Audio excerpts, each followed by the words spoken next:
Hello, everyone. This is Jarrod Alberich, the yard sale artist, welcoming you to a Longbox Crusade Elseworlds episode.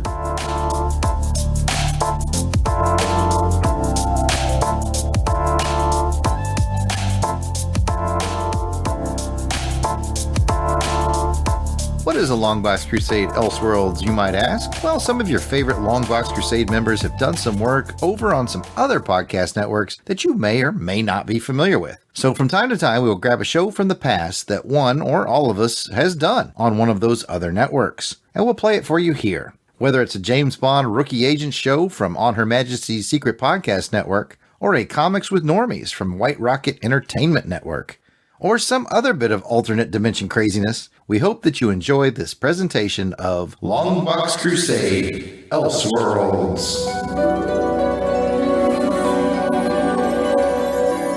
First, we're gonna have a ball. Hi, this is Trina Parks. I'm Thumper from Diamonds Are Forever, and you are listening to On Her Majesty's Secret Podcast. All yours, Bambi. Never say never again. Never say never again.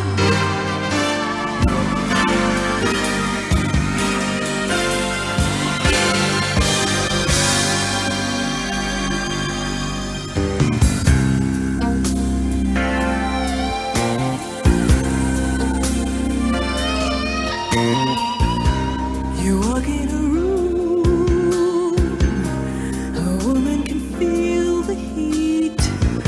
One look is a guarantee.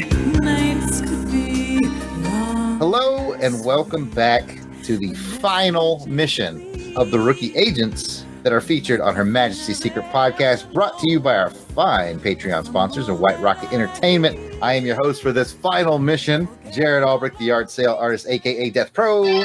And joining me as veteran Bondophile co-host for this last mission is my brother Jason, the rogue weasel skull Alberich. Jason, aside from going rogue, what is the most Bond-like thing you've done since our last recording of Spectre?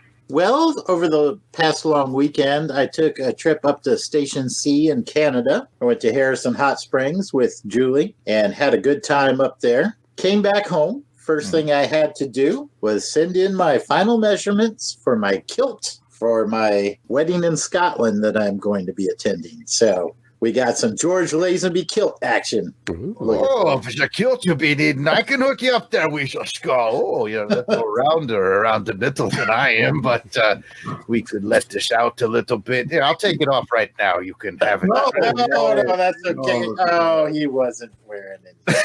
Oh, it's my shillelagh.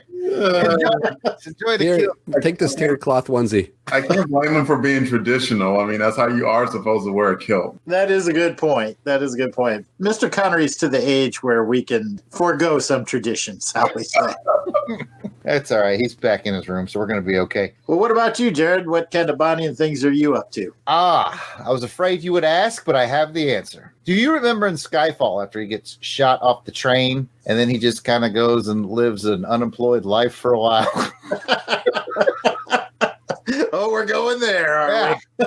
Yes, I've recently found myself jobless as James Bond did in Skyfall. But you know what? I didn't get any scorpions, any booze, no random hot chick to shack up with by the beach. Just got my usual family. But I don't want any of our listeners to worry. Everything's fine. Got plans and schemes. But yeah, I'm straight up Daniel Craig unemployed Bond right now. Well, let's hope your unemployment is as much fun as his was. Yes. I expect to see you at a bar drinking with a scorpion on you, then not. It stung me. That really stings. Why would it hurt this? And all of a sudden, it's die another day. Well, folks, this episode is the bonus episode. It's Never Say Never Again. It's the final of our ongoing series on this channel that for the last time will be called Rookie Agents. On Rookie Agents, Jason and I are taking two friends from our lives who are not familiar, well, they weren't familiar with the 007 universe through the entire series of films, one movie at a time, to get the newcomer's point of view on this film series that we love so much here at On Her Majesty's Secret Podcast. So let's get the Rookie Agents for the last time. Never say never again. Introduced to the show. Delvin, the Dark Web, Felix Leiter, Silver Hands, Pop Pop Hiss, Hot Thing Williams. Yes. Welcome back. What Bond-like thing have you done since we recorded Spectre? I have recently entered into an accountability pact with a buddy of mine. And he's looking to lose some weight, and he wanted me to come along with him with his journey, and me being the helper that I am, I said I would. And he asked what made me uncomfortable, and it turned out that I answered honestly like an idiot, and I said jiu-jitsu tournament. And so I'm prepping for a jiu-jitsu tournament. So you're probably watching a lot of Man with the Golden Gun, Roger Moore at karate school. Yes, I need some pointers, making sure that my hands are the right way and I'm in stance. Delvin, just make sure you're standing under something solid that you can grab onto. True. Do the double butt kick. They're not very good yet, but I'm looking for some 12 and 13-year-olds to beat up on, and I think that my chances of success are very high. There's one more thing I wanted to add to this. I talked to my instructor. My instructor mentioned, it wouldn't hurt, drop a little bit of weight, be in good shape for the tournament. And so now I'm doing the counting calories of stuff, app on the phone and everything, hoping to eliminate my free radicals. So cut out that white bread. That's right. Only black bread for me, for the culture. That doesn't make any sense. It didn't really. You did. I know. Jarrod could send you your godsons, and you could practice on them. Yeah, you can fight my kids if you want. Oh, that's true. Sorry. Shh, go to sleep. It could work. Off to a good start. All right, Pat, DJ Cristados, Agent Cristados. Ooh, I like the sound of that. Almost a full-blown agent. We will have a graduation special for our next episode, so everyone can look forward to that. But before we get into that, Pat, what's the most Bond-like thing you've done since we recorded Spectre? I started thinking to myself, now that I've seen all these Bond movies, do I really need to go back and rewatch them or not? And I thought to myself, well, maybe I shouldn't. Well, maybe never. Never say never. And coming around the track, it's Beetle Bomb. Here comes the joke. Here it comes. So, I'm gonna start to rewatch them again, just so I can get my numbers up. Good. I don't want to tip too much hand, as to we've already got several audio files from our friends for your graduation episode. I'm really looking forward to those. And some of them have pretty much required you guys to continue your rewatch mission. Oh, okay. We'll see. Well, never say never. I was really hoping that your Bond-like thing that you did since we recorded Spectra was to get yourself a tiger or a lion-faced bathing suit like Kim Basinger had. I got a little holiday weight going on right now. Jason, was that a lion or a tiger? It was a tiger. I feel like it was might have been a tiger. Yeah. You got to work on that flexibility, too. Mm-hmm. My goodness.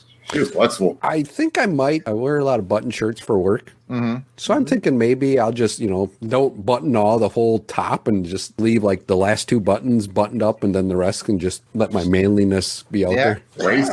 I like it. It works for Sean. So I'm like, With Pat following the fashion sense of 1980s Sean Connery. There was nothing wrong with 1980 Sean Connery. There was not. He was toyed like a tiger. Like a tiger. So anyway, you guys already know the deal with this show, but in case you didn't, long story short, Van and Alan do a review show. I don't know that they're doing Never Say Never Again, but we are. We take the rookies all the way. they may not. Never say never. He's going to do that the whole episode.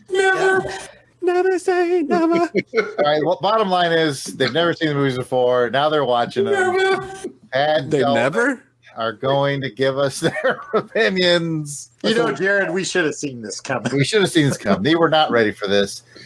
Perhaps we promoted them too soon. But anyways, let's get into Never Say Never Again. But before we get our mission brief from Agent Jason, he's going to jump right into the action with no parachute. The script still says in a new segment called What Makes You Say That. It still says new segment in the script. Yeah, it wasn't highlighted, so I didn't pay attention. We've done this bit like 20 times. I'm now aiming precisely at your groin, so speak or forever hold your peace. Okay, I've got the 2 quotes for Jason tonight.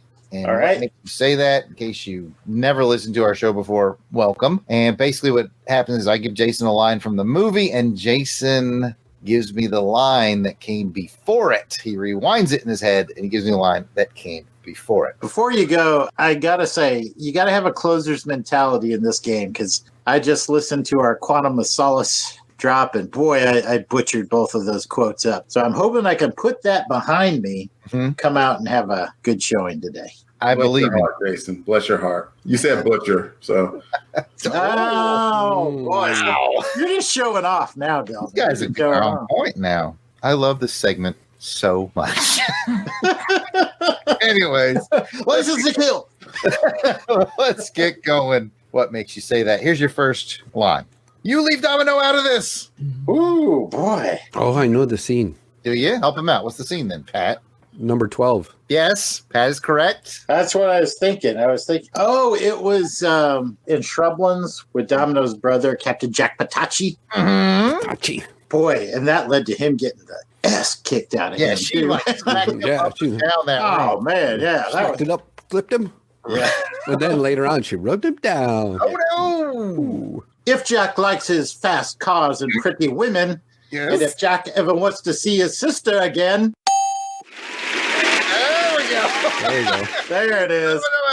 I think it's, and if Jack wants to keep his sister alive. But I'm giving you the credit. I'm giving you okay. Boy, it took me a minute, but I got there. Thanks for the help, Pat. Okay, here's your second one. And I think it's more difficult, so good luck. I'll try and deliver it in style, though. Okay. Then I cut your throat. I know this one. And what if I ever leave you? And then she says 2 more words. I don't know. What did she say after that? What do you got, Delvin? No, really.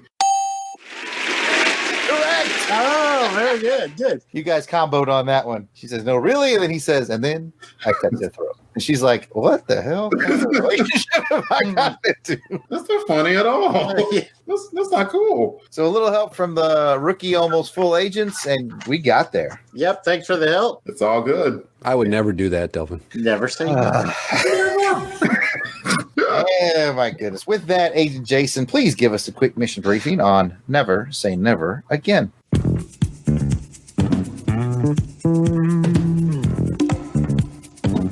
Sean Connery is James Bond, Agent 007. Never say never again.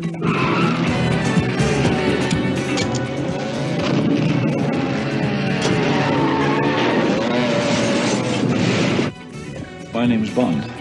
Oh, you're Mr. Bond. I believe I'm having you in half an hour. Oh, splendid. Your room or mine?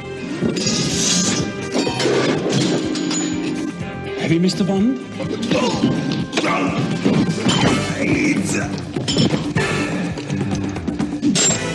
You're marvelously well equipped. Thank you, James. So are you. Good to see you, Mr. Bond. Things have been awfully dull round here. I hope we're going to have some gratuitous sex and violence. I certainly hope so, too.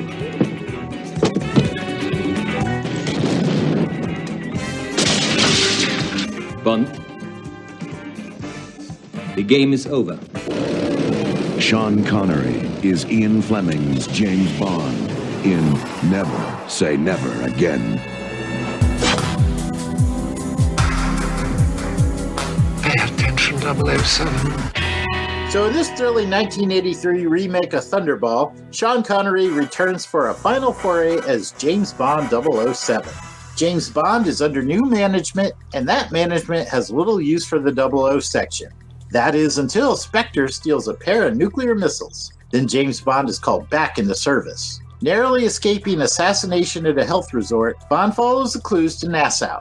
There he teams up with local agent Small Fawcett to investigate billionaire Maximilian Largo and his ship, the Flying Saucer. 007 narrowly escapes a series of deadly traps by Spectre's number 12, the gorgeous and deadly Fatima Blush.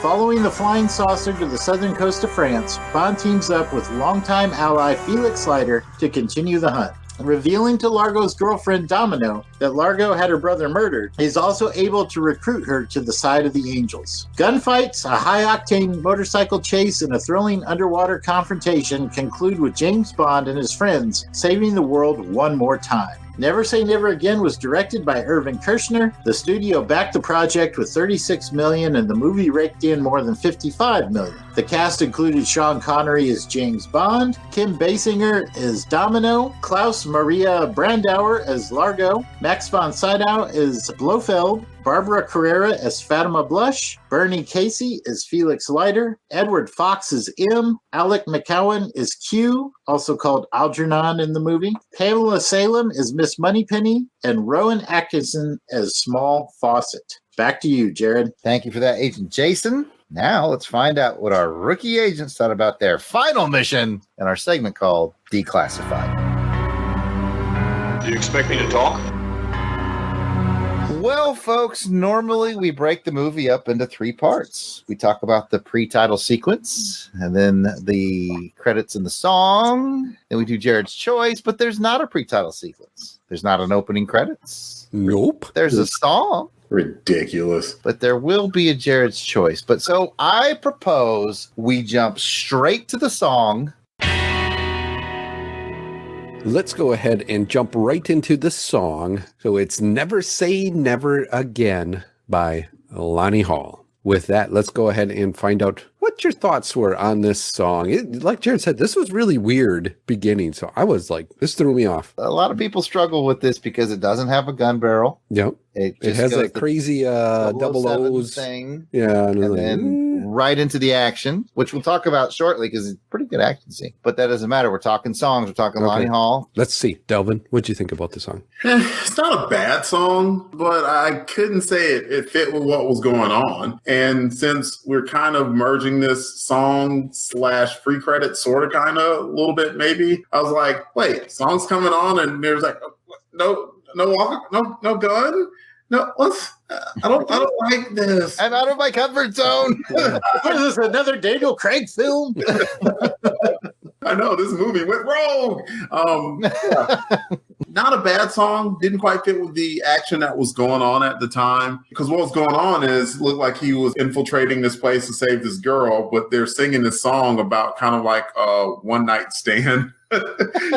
Didn't really fit. They did work it throughout the movie a little bit to pretty good effect, I think. At the opening, didn't quite fit to me. I agree a lot with what you're saying. It's kind of hard to digest as you're watching Sean Connery kind of run through the jungle and take out these guards and kind of listen to this lounge song. I will say the one part that I kind of do like, and I can't really explain why, is the very end. Like just before he throws that flashbang into the room and then jumps down from the rope and goes in there, how it like starts doing that crescendo. I'll teach you, I'll teach you, it does that thing. Yeah. And then boom, it goes right into the action. Yeah. I did like that part. But yeah, largely I think I feel the same way you do, Delvin. Jarrod, what do you think? I think this song has a little bit of a special place in my heart because as Jason would do when we were young, he'd be like, hey, I need you to stay tuned to the radio. And if they play Never Say Never Again, you need to record it. And I'm like, okay, so you're just going to go take a shower real quick or something? He's like, yeah. I'm totally going to go take a shower real quick. And he'd be gone for 3 hours and I'd be listening to the radio. And I actually captured this one. So we had it on cassette. Wow. They actually played this on the radio? Yeah, it got a little bit of radio play. It did get a little radio play, yeah, because this one was out the same time as Octopussy, so we were trying to get Never Say Never Again and All Time High, man. That's a double do, 1-2 punch, yeah. So Jarrod had to sit by the radio for like 6 hours. Sat by the radio. I mean, I like the song overall, but I feel like it's an outlier, sure. I hope I'm not stealing a Bond bomb or anything, but the producers did try to get John Barry to do the music and the song for this movie. And he said, I already did.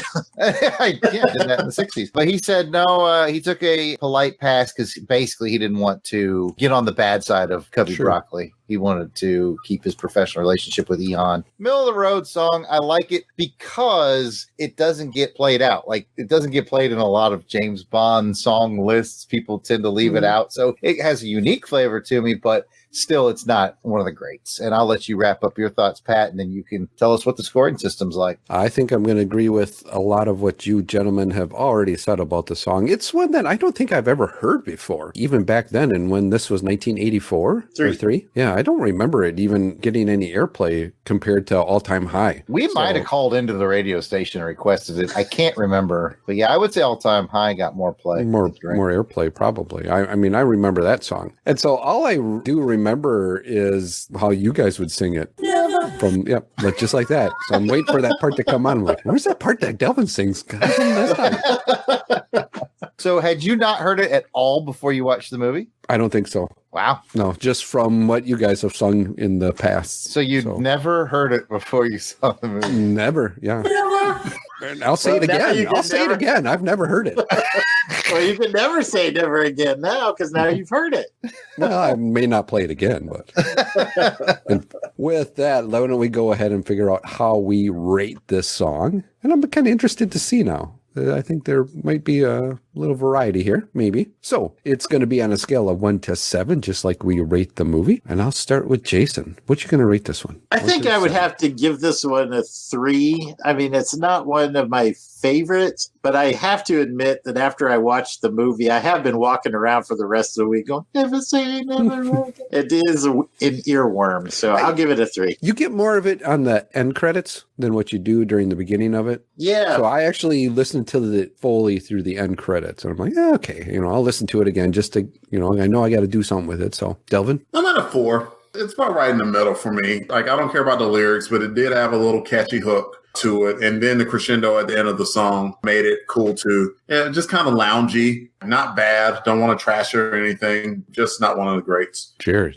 If musical genius Joe November was here, he'd go with that classic 3.5. But he's not here, and I'm going to land with Team Delvin. I'm going to bump it to the 4. I'm going to give it the bump up to the 4, just because of the nostalgia of it, the waiting by the radio for hours and hours so I could record it. And when you finally caught that fish, I was so happy. I don't know. I just like that part of it. It was a fun summer to be a Bond fan. And even at the ripe old age of 7, I was excited because I had 2 Bond movies. One came in the summer, one came in the fall. I saw them both in theaters. This is where my theater Bond experience started. So it has a special place in my heart. I'm going 4. I'll bump it up to the 4. Pat, bring it home. Well, I'd like to cause some controversy here. So maybe you can call me a saboteur.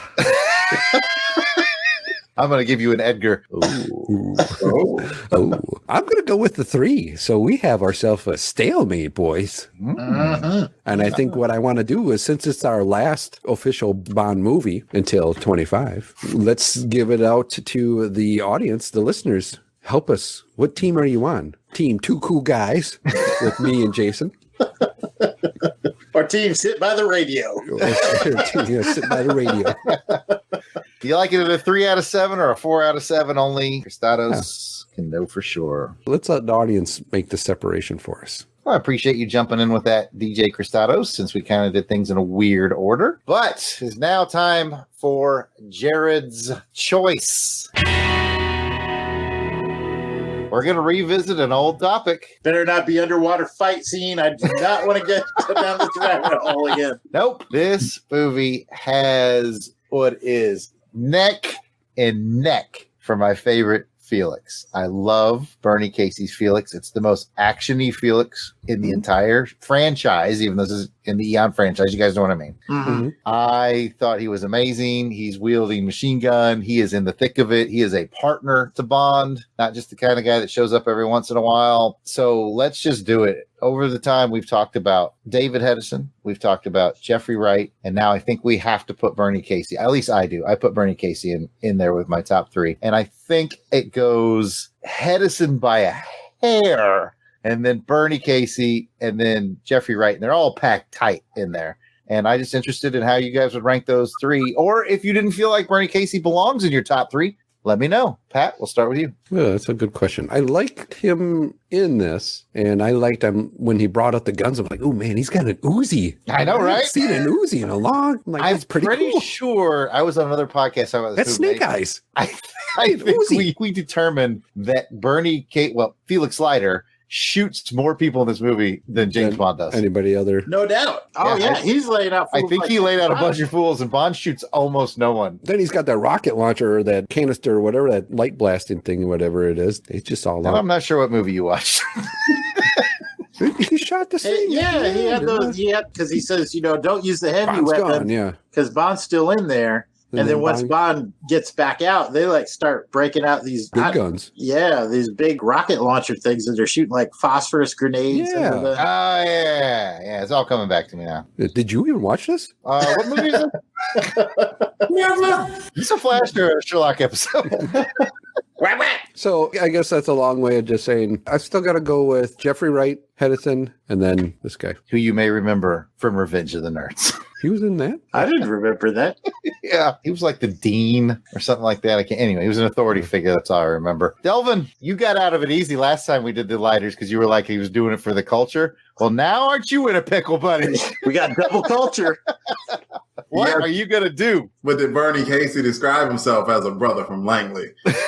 He did not. He did not. So I still have Jeffrey Wright as number 1. I can slide Bernie Casey in at 3. He was definitely one of the more likable elements of the movie. And when he came onto the scene and James introduced him as Felix, I'm like, oh, okay, cool. And I feel so ashamed for not remembering him because I know I've seen Bernie Casey in probably countless movies. And I'm like, I know that guy. Why is he familiar? He looked familiar. I'm just, He was enjoyable, never gotten away. Crucial part of advancing the action at all points when he came into the movie. So he was very enjoyable. I liked him. You got your 3 spot though? For you, it's Wright, Hedison, Casey? Yeah, but it's not a bad thing. No, like me, they're packed in there. Yeah, I gotcha. All right, Jason. Wasn't Bernie Casey in Spies Like Us too? I think he was. Yes, he was in Spies Like Us. He was doing the kung fu moves. Right, yeah. They're like, what could we have done? And then, this is my sister.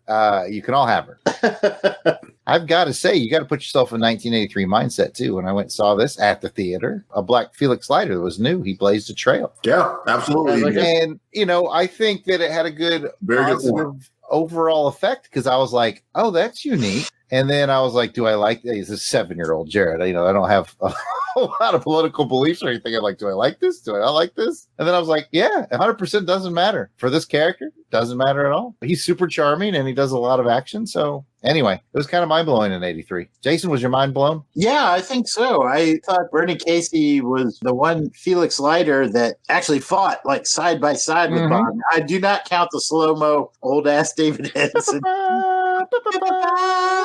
Yeah, no, that doesn't count. I guess he did jump out of the airplane with him, though. So, anyway, so to answer your question, I'm going with Wright as my number 1. I think he's just a phenomenal Felix Leiter. I hope he gets a little more action. Like, I would like to see a Felix Leiter doing some more action beside James Bond, especially now that we've kind of started reading the comic books and I've kind of got that. That's right. Number 2, I'll go with Hedison. I think I'm going to follow Delvin's suit here. I think you got to factor in License to Kill. Yeah. Hedison was just such a pivotal part of that movie that slides him into the number 2 slot for me. And then Casey. But I will say it was really cool to see Casey's Felix Leiter actually doing some scuba diving and shooting some fools. And he looked tough, man, too. That scene where they sneak out of that. Oh, when he's boxing? And Sean Connery's riding the bike and he's like jogging behind him. He looks like he can handle himself. So it's tough. But yeah, I'm going to go Wright, Hedison, Casey. All right. There you have it. We've rounded out all the Felixes. I think we found the top 3. Of course, some people out there might like Jack Lord, the initial one. Nothing wrong with that. Rick Van Nutter. It's just fun to say Rick Van Nutter. I just wanted to say that. Aside from that, Pat, guess what, buddy? What? The light is back on you because it's time for Double O Player. Oh, Double O Player. We'll do Double O Player, then we'll just get you guys in the plot and move right along. All right. Well, I was writing down Double O Player here, so let's go ahead and see what the player's going to play. All right, for Double O Player, I got 4. Yeah. You're right? damn right. It's a 4. It's a 4. I got the therapist who was giving him whatever she was stretching out his back and all that. Mm-hmm. That's right. That's right. Phantoma. Mm-hmm. Mm-hmm. I called her Fishing Woman. Yeah. And Domino. There you have it. Man, Connery went out with a bang. She sure did, man. And he just couldn't squeeze in the time for that lady behind the desk at the hotel. That one was on the line. For old time's sake, I was hoping Pat said Miss Moneypenny. Yeah, he didn't really. Oh, don't change it right now. Oh, man. He's zigged when he zagged. Films. He's going to change it up now. All right. Well, Delvin, never say never. Now we've got all of our little bric-a-brac through. I'm going to hand it over to Jason, and he's going to take the rookies to their final mission and get their thoughts. All right, here we go, fellas. I'm going to start with Pat this time. Give me a high or a low. Let's kick it off somewhere. I don't want to say put it in low, but like a middle road. With this movie, I was kind of offsetting on it or something. I don't know if it's just because the way we watched them through, that watching this one being an older one, I'm so used to the newer Craigs and how we've kind of watched the film process progress out through it, to all of a sudden get really sucked back into 1983. Yeah, you kind of have to mentally put yourself in Octopussy space and then or something like that. And maybe that's what just threw me off on this one. Put you on the spot. Never Say Never Again or Octopussy? Which one you like better? Oh, Octopussy. Okay. Thunderball or Never Say Never Again? Which one do you like better? I would say Thunderball. Fair. Delvin, same set of questions. I'm going rogue. Come on, just take it over the show. This is my show all night long. Same answers. Oh, no joking about the underwater battle scene. I legitimately like Never Say Never Again better than Thunderball. I'm that guy. And it's because of the sleepy underwater. You are alone on this island, my friend. I'll live on this island forever. The underwater scenes in this movie were a little bit better, but it's probably due to the technology of the thing. I don't know how I remember, because it seems like 40 years ago when we talked about Thunderball that I was saying that it had to be state-of-the-art stuff back in the day, and it was, because they wound up winning an Oscar. Yeah, I know. At least they got I think they won an Academy Award for the Best effects. Yeah. I don't remember if they were nominated or if they won one, but yeah. So I mean, they did some revolutionary stuff there. I will give that props, even though, of course, that was the new thing, so they probably overdid it a little bit. Yeah. I thought they didn't really overdo it in this movie, but it was probably, they did it equal amounts, I bet. And just because the technology was a little bit more modern, it just didn't seem that way. That said, since we're talking about the parts of the movie, at the end of the movie, when it came down to the water scene, I was like, oh no. Because I did not know that this was a remake of Thunderball. I didn't know that. Did you know that, Pat? I knew it was, because we've had talked about it before. There's like word on the street was. But I was like, it's been a while since I've seen Thunderball, so I'm trying to remember everything about this one. And so I'm like, well, did this happen in Thunderball, or how did this go? And I couldn't remember the whole story. The names sound familiar, Largo and Domino. Yeah. So now I want to go off script then. Why did they decide to remake Thunderball then? I'll let you take it, Jason. Give him a refresh. Okay. Going back to the Fleming books, Fleming was pushing to have his novels turned into a series of movies. And so basically, this was before Eon Productions landed the rights to it. Kevin McClory worked with Fleming to develop a movie script for Thunderball. So there was a large legal battle after Broccoli and Eon Productions got the rights to Bond over who could make this movie. They finally were able to come to a resolution that they let Eon make the film, but McClory got a production credit. So if you watch Thunderball, you'll see his name on the production. And so he also was able to hold on to some of the rights. So as the time progressed, McClory decided he wanted to do a Bond movie, and the only one he could legally do was Thunderball because he still had the rights to that. And so he could only legally do a remake. And so that's what he did. This is how the whole Spectre Blofeld thing, because Spectre and Blofeld all appear in Thunderball.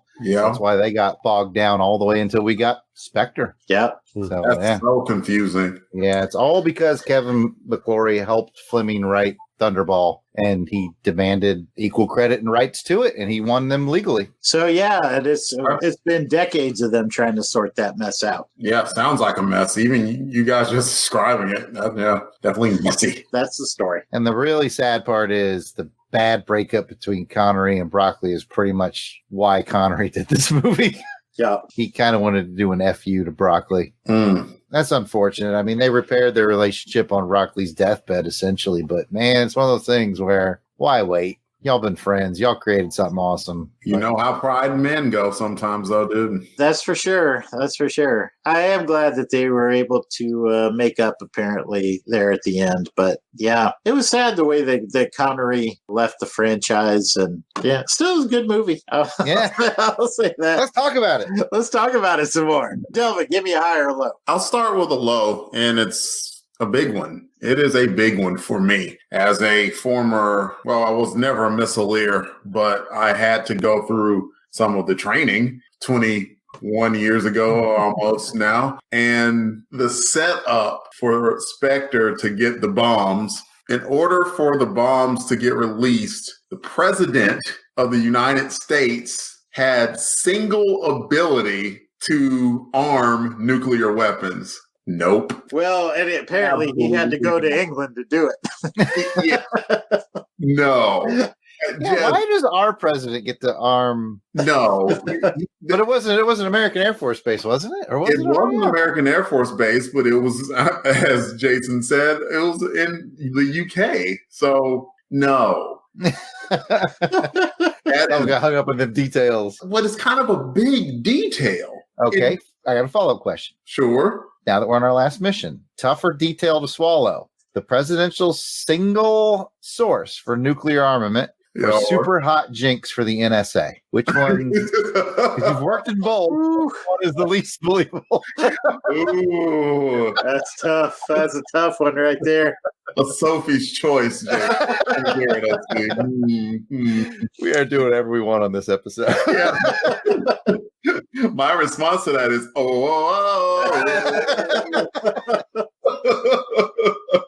I guess I'd have to say the president thing, because a ridiculously hot woman in NSA is unlikely. Single soul nuclear armament going to the president of the United States is completely impossible and would not happen under any circumstance whatsoever. So that was just a bad premise for me. Fair enough. All right, here's my question. Fatima Blush or Fiona Volpe? I don't remember Fiona. Oh, Mr. Bond, James Bond. Hold on, let me look. Pause. Oh wait, he was making you feel. Yeah, Fiona was the one who was fed up with his crap. Yeah, yes. James Bond, and one touch from him, and you can hear heavenly choirs singing.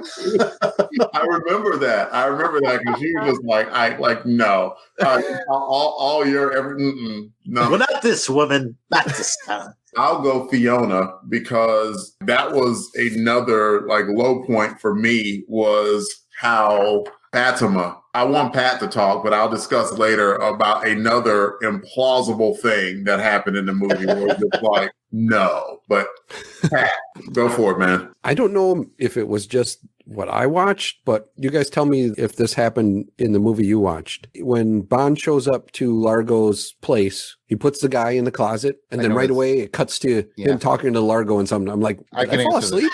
I can answer this question. Was there a water or something going on in the water that I fell asleep? There is a missing scene on the home video release. It's very hard to find the actual complete one. I'm not sure if my Blu-ray has it complete or not. I have to go check. But yes, there was a scene where Bond meets up with Domino. That's what I was in thinking. an arcade. Because, it's the 80s, so they kind of updated it. And instead of a casino, it's all about an arcade. And he meets up with Domino, and because she's like, hey, that's the dude who was pretending to be the masseuse. And kind of like molested me. But cozies up to her. And then that's where he meets Largo. Because, yes, it is very abrupt. Comes out of the closet where he believes the guy. And next thing you know, he's like buddy with Largo. Yeah, let's play a game, buddy. Okay, yeah, buddy. there is a missing scene that I've seen, and I remember it. 7-year-old Jarrod remembers it. I was like, I remember it from the movies. Yeah, look at all those arcade machines because that was so cool back then, you know. And I need to check to see if my Blu-ray has it. It's kind of cool The now. logo says people come to play games and put their money towards my thing or whatever. Mm-hmm. And it was like an all charity. Yeah, I'm like, did I miss something? I'm impressed that What's you going caught on it here? because a lot of people will just kind of zone out a little bit and just take it for granted. But I'm impressed that you caught it. It's pretty jarring. It's kind of like it's like if you sneak into a Bill Gates function, right? Like I'm just sneaking into this Bill Gates function, and now I'm just gonna hang out with Bill Gates, right? It's like how's that happen? Just like that? Oh yeah. Again, maybe it's just watching all these movies through. I'm wondering if we should have watched this back then. Well, you can't second guess it now, mother. Never say never. And Jason and I did wrestle with that. We were like, should we put this in with Octopussy or make it a bonus thing? And the only reason we didn't was to preserve our synchronicity with Van and Allen. Yeah, we did discuss that back and forth. Okay. It probably, timeline-wise, it makes sense. But I gotta admit, as I viewed it, I like getting out of the Daniel Craig, like, super serious stuff and going back to where Bond actually did missions, for like the government. Yeah, did what he's told, That said, two things. I agree with Pat.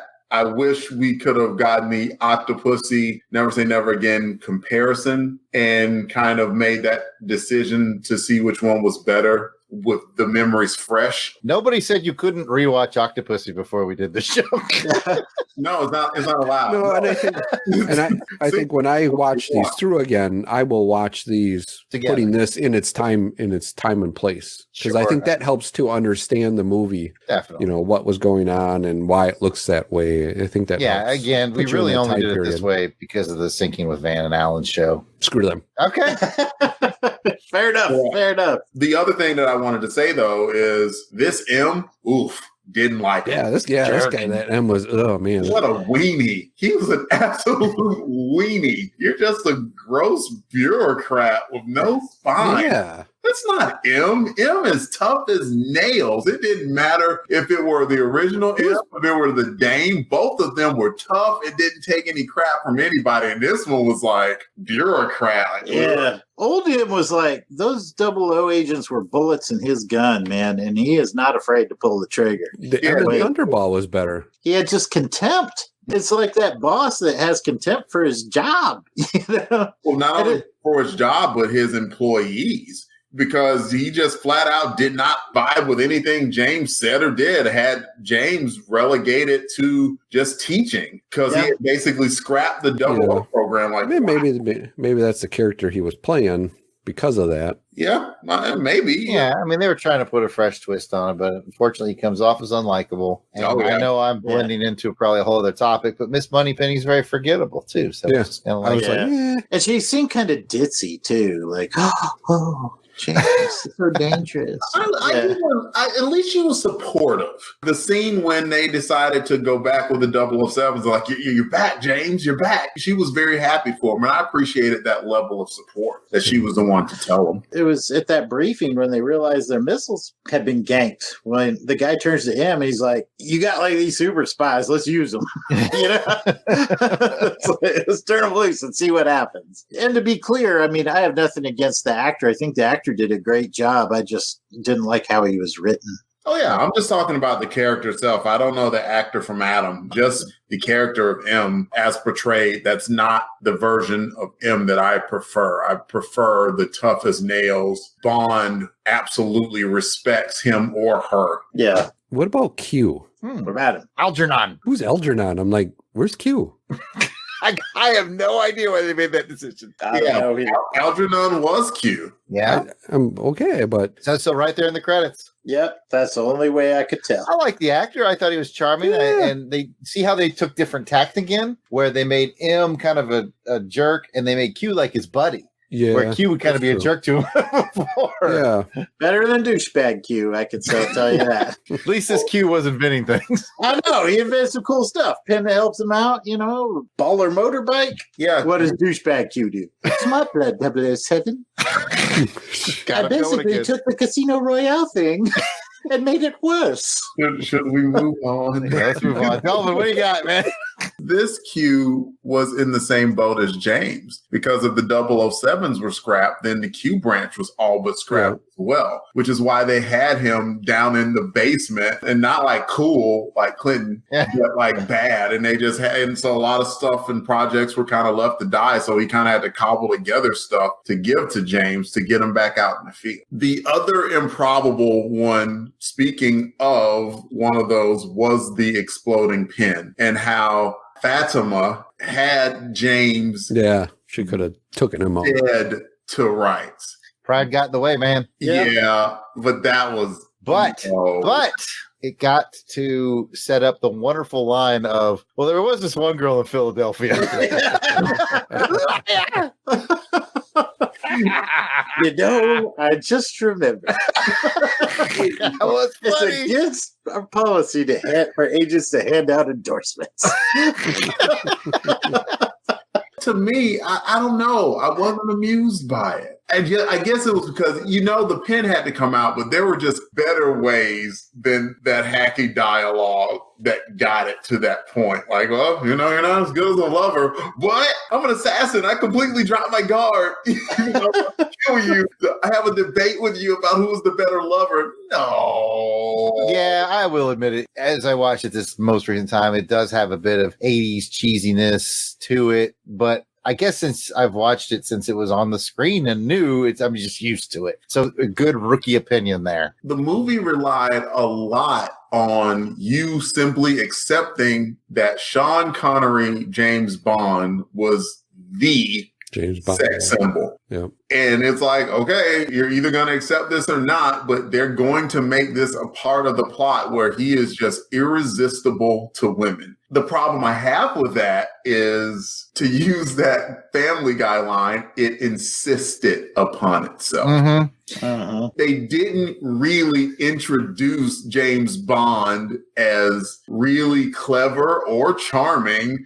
For an older gentleman, he was definitely the tall, dark, handsome. I got it. But where like every woman who saw him fawning over him, that's a plot point. Like, yeah. There's a lot of women with daddy issues in there, I guess. Jason and I recently covered on Action Film Face Off. First of all, he fought a bear. No, actually, he did not fight a bear. Okay. But we talked about Clint Eastwood in Magnum Force, and it was the same thing. It was a very self-serving script. Mm-hmm. Yeah. It was Clint Eastwood in his prime, so every woman in the movie wants Clint Eastwood. It's kind of funny. And they did the same thing in Never Say Never Again. It's like, we got to sell Connery as the sexy guy. And you know what? Another break-in. Question for you guys. I personally think he's better looking in this movie than he was in Diamonds, his last Eon film. And I want your opinions on it. And I put out a Twitter poll on it, and I'll reveal the results of that when I get your inputs. Pat, better looking Connery. Diamonds are here. I do think he looks pretty good here. So I'm not having seen him in a long time. I do think he must have gotten in shape or something. I guess I'll say here. Delvin? I agree. Never Say Never would be the one. He did look just a little bit. Maybe he was tired. Maybe he's tired of the role. Maybe he had partied too much. Jason, I'll let you weigh in, even though you're not a rookie. I agree with they're no longer rookies with our newest agents. I don't know. Maybe it's because it looked like he was having more fun in this one. But a little twinkle in his eye, a little spring in step. And I think Delvin's right. I think he may have got himself in a little better shape for it, prepped for it a little bit more. I'll tell you, when I saw him like navigating those steps up and down, it was like, well, man, he's moving. He's moving, man. That's good for him. Well, we got a lot of responses on the Twitter poll, and ended up being 55% people thought he looked better in Never Say Never Again to 45 in Diamonds. So close vote, relative. Yeah. But anyway, that was my break-in. Back to the show. Jason, take control. Let's go with Delvin. Give me another high or low, anything that sparked your interest in here. We can talk about the villain. We haven't talked about Maximilian Largo at all. Right? Ooh. I thought that was Don Zuiderman. Yeah, Don Zuiderman plays. Hello, James Bond. You're early for lunch. Good villain. I wouldn't say great, but definitely good, because he hit on some notes really with Kim Basinger, where I was just like, oh, yeah. You can tell that she done messed up with this relationship, because he just came across as mad. Simply mad. And that game, the domination game, that on the surface looked pretty fun until that pain element was added to it. I'm like, why would you do that? Why would you do that? Ow. Crazy. Why did you just strap these to your testicles? What? I don't play this game, man. Maybe like he was like, say, got this cool electronic game, and then he saw Operation, like, zzz, like, ooh, oh, brainstorm. Let's idea. Credible villain. Went out a little weak, though, but that was kind of due to the nature of the water scene. But overall, I did like seeing him as the villain. He played a pretty diabolical role. So props to him for that. Pat, do you agree with that? Yeah, I definitely agree with that. I think I like this Largo, the character, the guy that played him very well. Very creepy kind of guy. It's one of the things that makes me like this one a little better than Thunderball. I think this Largo is better than Thunderball's Largo.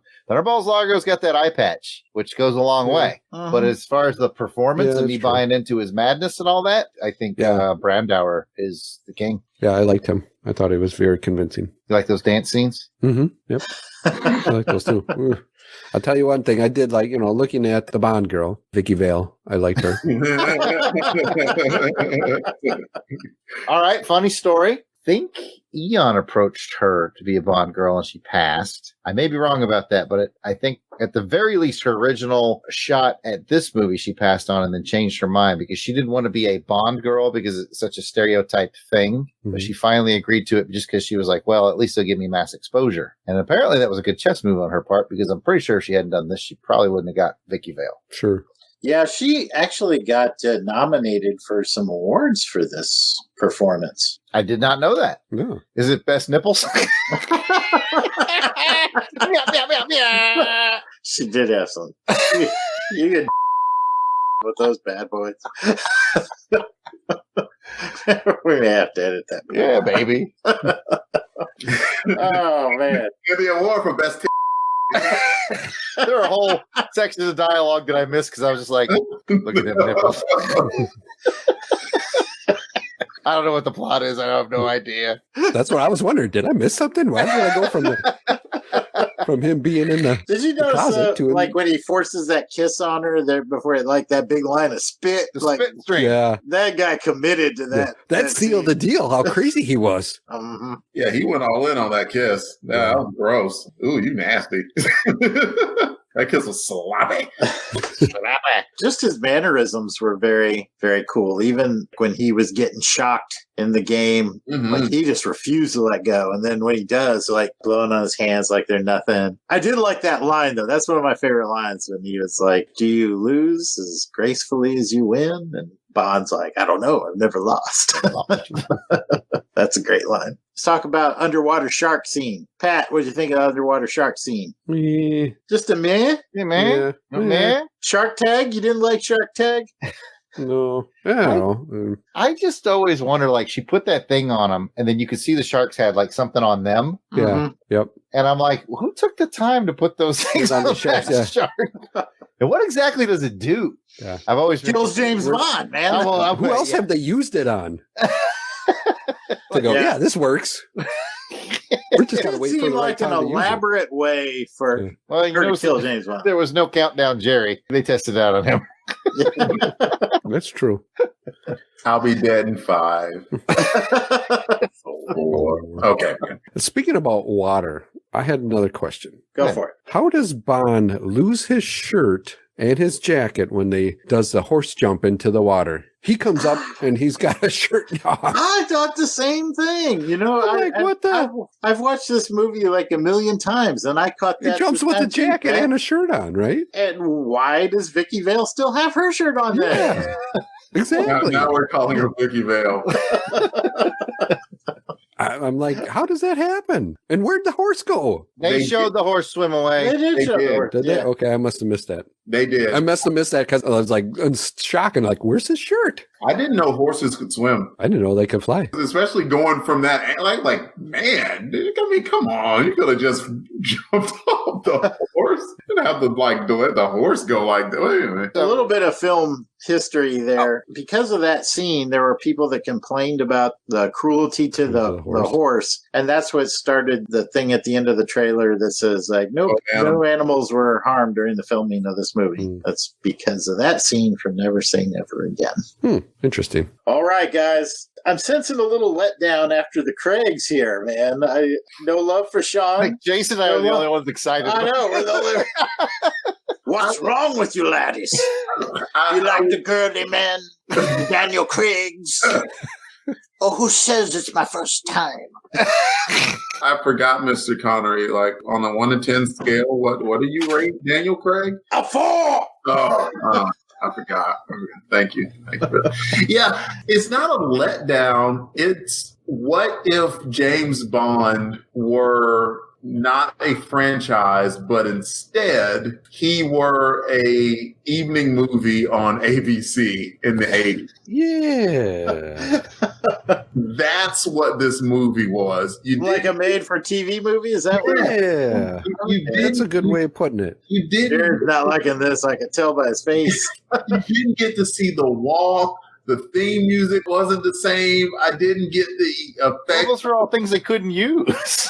I know. But you don't get those in the new Daniel Craig's either. So you get some of it, and you get effects. So while they stripped it, they never completely deviated from everything James Bond. And while maybe they couldn't use it, Jarrod, that's kind of the problem, because all of that is James Bond. So it was like you watching Spider-Man, a Spider-Man movie, and he had a costume that didn't have the webs on it, like for the whole movie. It was like, this is me. This is Spider-Man. It's like, this is like, it's like a watered down James Bond. Yeah, that was the thing for me. Like all the Roger Moore movies, literally any of the other movies had the same effects, had the same TLC that you expect out of the Bond movies and the franchise. And that's the franchise that I have grown. You know, you get your creature comfort, you get your milk and cookies, and you're cuddling, and it's nice and warm and familiar. And this wasn't quite that. So you're saying like it's 1983 and Octopussy's like Transformers and Never Say Never Again's like GoBots. Yeah, I am. Okay. Well, what about the motorcycle scene? You guys didn't like that motorcycle chase? I thought that motorcycle chase was right up. Help me out, Jarrod. Talk some sense into these these you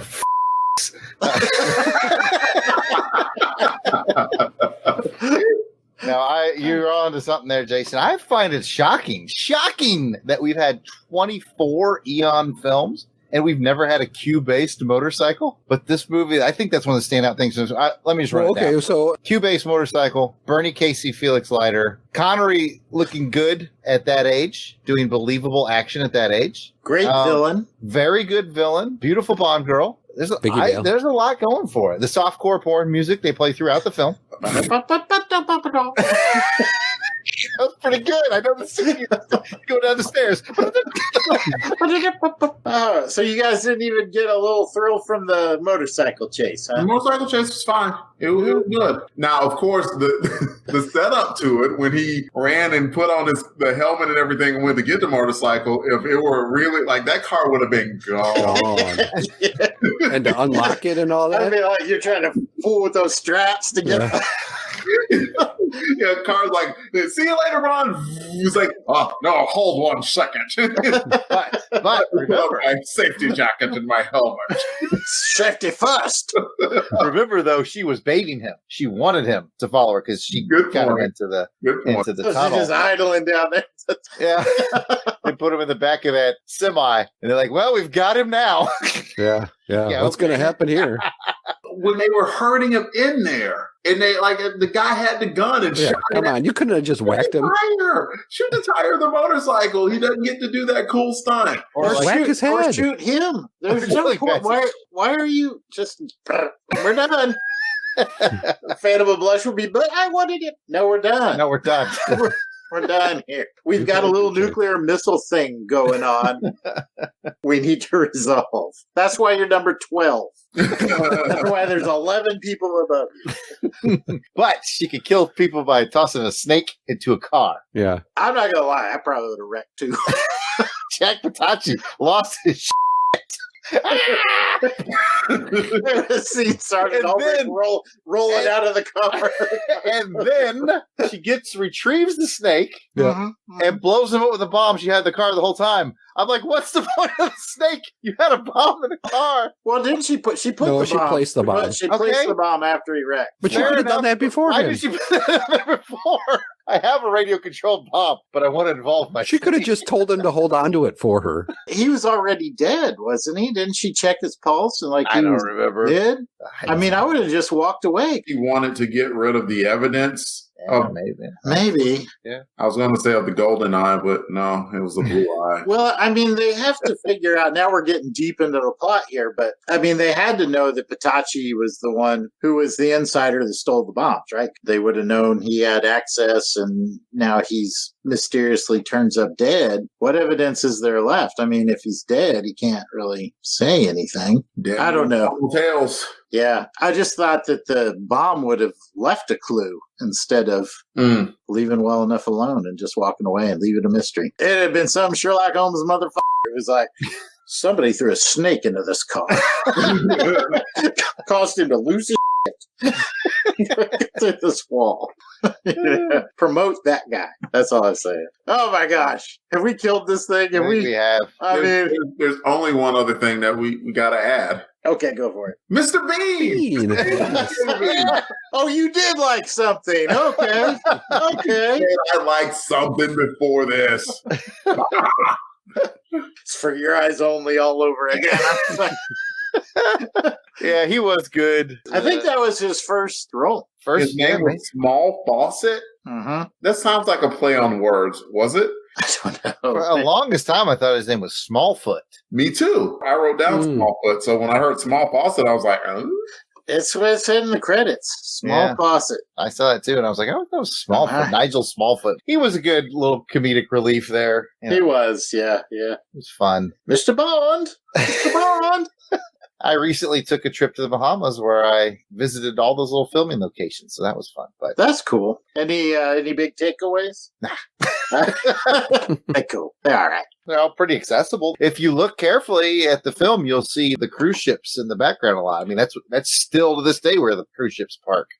Where you go in there. So cool. But see the flying saucer? Nah, I did not see the Disco Volante, or the AKA the flying saucer. Yeah. Well, yeah, I guess Jason and I just are more excited. We'll find out, I suppose, in the scoring rounds. But it's not looking good for Sean. He's pacing around behind me with a mad look on his face. Well done, agents. Now, real quick, let's have our veteran co-host, Agent Jason, weigh in on this one. I bet he's got some bombs that he's going to untuck and reveal to us. Oh, let's whip these bombs out. Let them breathe. Bomb number 1. George Lazenby was considered for the role, but was dropped from consideration when Connery agreed. You're damn right. You wanted the best, you got the best.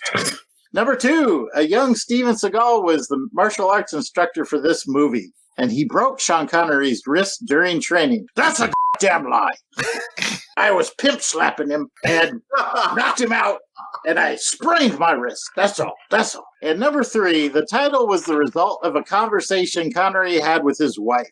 After Diamonds Are Forever, Connery vowed to her that he would never play James Bond again. After he agreed to this film, she chided him to never say never again. Which makes me wonder, because that title came at the end of the movie, what would they have called it otherwise? Oops, pal, surprise. Oh. Balls of Thunder. Balls of Thunder. They actually did have another title for it. It's going to bug me. They had another title for it, and some Flying Saucer. Famous person was involved in writing it. Lynn Dayton, the famous spy novelist, had written I didn't know that. one, and it was called, I'm not going to remember. It was a fairly generic title, though. All right. It's going to bug me. Pat, this film was directed by Irving Kershner. What film did he direct right before this one that you'd be familiar with? Empire Strikes Back? Correct. Yes. Well done, sir. I put myself in the time frame. I'm like, oh, okay. Yeah. Very good. Same director. That wasn't really a It's a question. bonus point for you in the... No.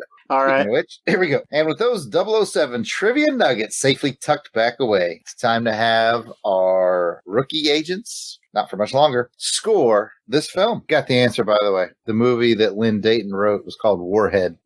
Warhead. Ain't that candy? Yeah. All right, fellas, one last time, at least until Bond 25, it's time to take out these martini glasses. Each of you has 7. For those listening, we rate these on a score of 1 to 7. 7 means that they loved it. It shook their martini. 6 means it was excellent. 5, it was very good. 4 is good. 3 is just okay. 2 is not so bueno. And number 1 is you hated it. It stirred your martini. That's gross. So let's start it off with Delvin this time. How many martinis are you going to give this one? I have it through, lad. Think it through. Well, I mean, since you're here, Mr. Connor, it's only fitting to say it's a 4. You're a 4. You're a 4. Everybody here's a 4 except me. I have it right at the middle. I didn't mind it. I did think it went a little bit long at 2 hours plus, and it felt like 2 hours plus. With a missing scene.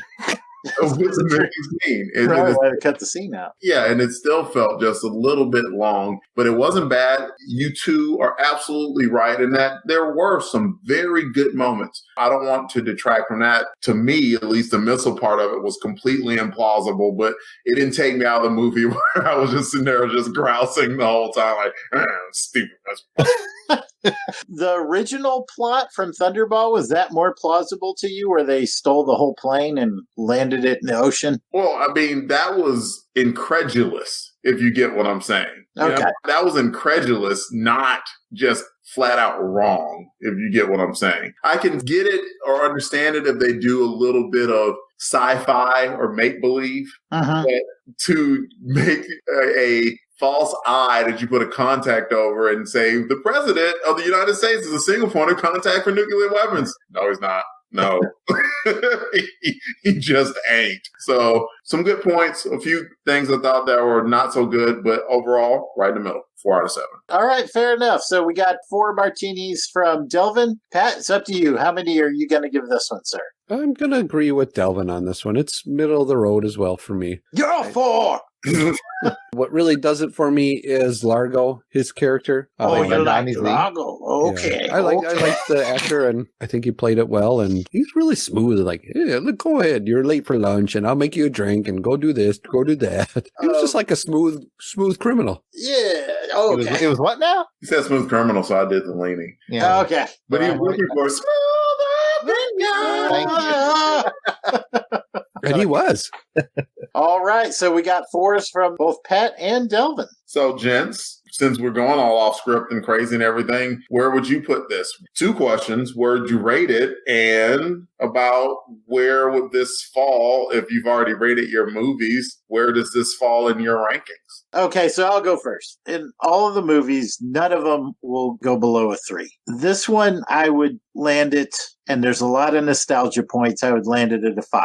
Okay. I mean, I couldn't say like where, if I had to tuck this into the 24 Bond films we scored so far, I still have a lot of thinking to do on that one, so I'm going to have to weasel out of that and pass the analysis over to Jarrod. Well, normally I wouldn't let you weasel out of it, but it is in your name. So it's the weasel skull ability. Okay, I would give it a 5, just like Jason. And I do say there's some nostalgia again. I'm 7. The first Bond movie I saw on the big screen was Octopussy that summer, later on that fall. This was the first time I ever got to go to a late show. Jason and I's aunt and uncle and cousin came to visit, and they were like, we're going to see the new Bond movie. And I was 7 years old. I got to go to the 9 o'clock movie. Big time. High time. So I was big on that. So definitely nostalgia involved. And I could tell you right now, looking at my list, I already said I liked it better than Thunderball. And I think I have Thunderball at 13. So I would say 13. 12. Oh, my God. Okay. This is 12. It's a right 24. I'd say it's a 12 right in the middle of my pack, and I think that's pretty accurate with how I feel about it. Okay. That's it. All right, fair enough. And with that, I want to thank you, gentlemen, for the last time. And now it's time to crown this episode's 00 award winner. Oh, there will be some trivia on the graduation episode. There's going to be a lot of trivia on the graduation episode for the ultimate bragging rights, but let's just focus on Never Say Never Again. Delvin, you are our current champion. and you will get to go first. Before we do that, we're going to take our quick break to thank our Patreon sponsors. Take it away, Van Allen Plexico. White Rocket Entertainment. All the shows we do here at the White Rocket Entertainment Network are presented to you commercial-free purely because we have such great folks who keep us on the air, covering all of our expenses from equipment to podcast and web hosting, URLs, and everything else. Our current patrons include Matthew Flowers, Carl Von Drucker, Samuel Salvatore, and Christopher Burleson, along with Phil Amthor, Ben Spooner, Gary Grant, Wynn Carroll, Brian Gray, Winston Body, Willie Carden, Tom Anderson, Susan Trawick, Logan Chilton, Stephen Thompson, Chris Usher, Justin Bean, Steve Trawick and Richard Stevens, Phil Davis, Joshua Corbett, John Utsuki, Preston Settle, Daniel Odom, AU Falling Up, Alchemist, Kevin Smith, Clarence Alford, Will Summerford, David Hegler, Robert J. Mendenhall, Johnny Caldwell, Theodore Gary, Reynolds Wolf, Joel Beckham, Valiant Hermes, Jacob and Robin Fleming, Clay Henson, Ann Kanji and Catherine England, George Gaston, John McCune, David Evers, Andrew Barber, Timothy, Steve Harlan, Dan Thompson, Wes Atkinson, Rich Reimer, Jarrod Alberich, William Glenn Matthews, and then there's Stephen Houston, Cato the Barner, Danny Flack, Papa Todd, Russell Milling, Kevin Kenoy, Don Zederman, Ross, Lane Middleton, Shannon Butson, Randall Walker, Mickey B, Hugh Anderson, Shane Bailey, Mick Vijakana, Chris Thrash, Tony Perry, Alex Wynn, Josh Teal, David Simpson, Earl Ricks, Mike Finley, and C.T. Wayne. We're almost to the end because finally we have Jeremy Minton, Wardam Wade, Spanky, J.W. Rice, Jason Albrick, Stephen Wyatt, Trevor Johnson, Auburn Elvis, Robert Drain, Brandon Smith, Royce Alvarez, Thomas Brinson, David Smiley, Matthew Wagstaff, Donnie Reynolds, Wade Carson, Ivor Evans, John Zavachin, Michael Morton, Lawrence Kane, Darren Pyle, Chris Camo, Ben Amos, Ruth and Darren Sutherland, Patrick Williams, Rob Morgan, Stephen Schuster, James Taylor, John Stubbs, Kenneth Brent Raines, Nicholas Craig, Joey Miller, Mark Squire, as well as Chris, Brent Rumble, and our occasional donors such as Surfer Chickify and our great anonymous donors. We thank you all. We appreciate it. We couldn't do these shows without you. All right, that's our list, and we appreciate each and every one of you. And if you'd like to help us rid the world of all free radicals, you too can help sponsor the show at patreon.com. Just search the keyword Plexico, Plexico. You can give as little as $1 a month to help keep Agent Jason dancing with Domino. And like those other folks whose names you just heard, you'll get a shout out on every episode of all the White Rocket Entertainment shows, including this one. As a patron, you'll also get bonus material, behind the scenes information on all White Rocket endeavors, including our novels, comic books, and more. Jason. All right. Well, let's find out who this mission's Trivia Double O Award winner is going to be so he can lord it over the other guy until the next episode. Agent Jarrod and I have each prepared 3 questions for a total of 6. We'll take turns asking each of the contestants a question. You get it right, that's 1 point. You get it wrong, and your opponent has an opportunity for a steal. Most points get you the coveted 00 award, a rocket pen, and all-you-can-eat dandelion salad buffet at Shrublands. And that's while supplies last, not available in all areas. So let's start this segment we like to call Agents Under Fire. Well, I understand 00s have a very short life expectancy.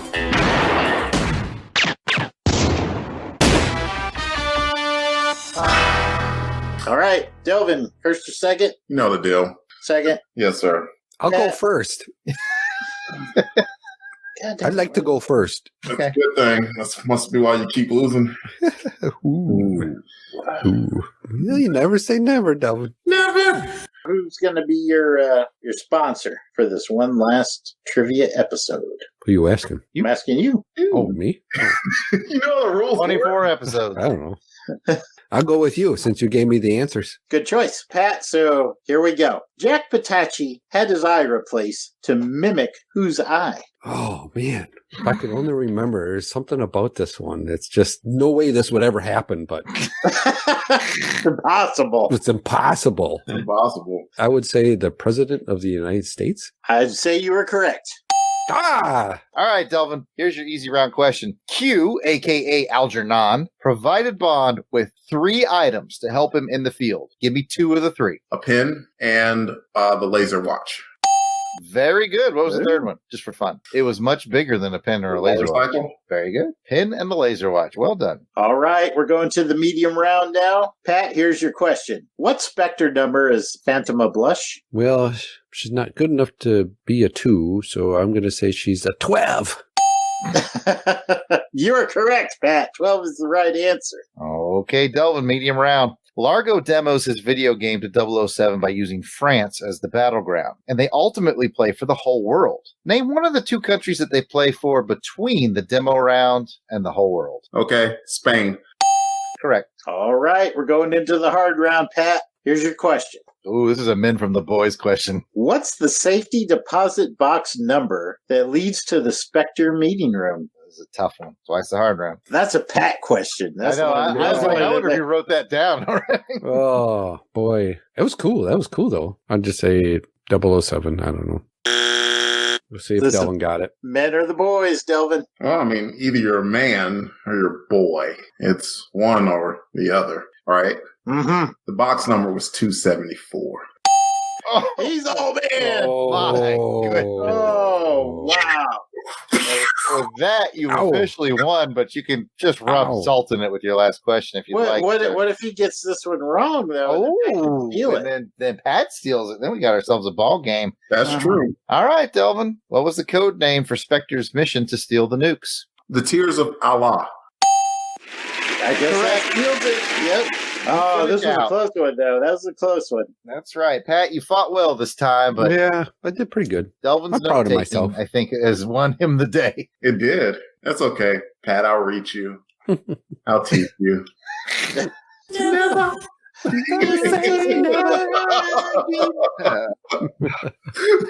Well, congratulations to Delvin. Be sure to do the right and proper thing and lure this victory over Pat. So you guys meet in your final graduation episode for the gigantic trivia round to determine the ultimate champion. You want it. You keep it, old buddy. I think I'll let Delvin win that one, too. That's nice. Is this going to be a team-up round where they go in like 200 styles, or? Oh, no. Okay. This is all right. This is for the ultimate bragging rights. There will be about 24 to 25 questions apiece. God. Ooh. There will be a question on every movie for each of you. Oh, it'll be fun times. Now it's time for our final segment of the show entitled Return Fire. During Return Fire, our rookie agents Pat and Delvin get to toss Jason and I a trivia question they brought with them and attempt to stump the 00 experts. Let's get going with Return Fire. This never happened to the other fella.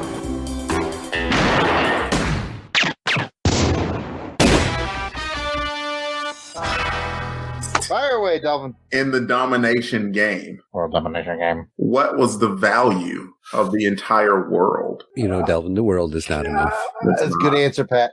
$267,000. I think it was a little higher. I thought it was, I want to say 320,000. Oh, Jarrod, you're so close. 420,000.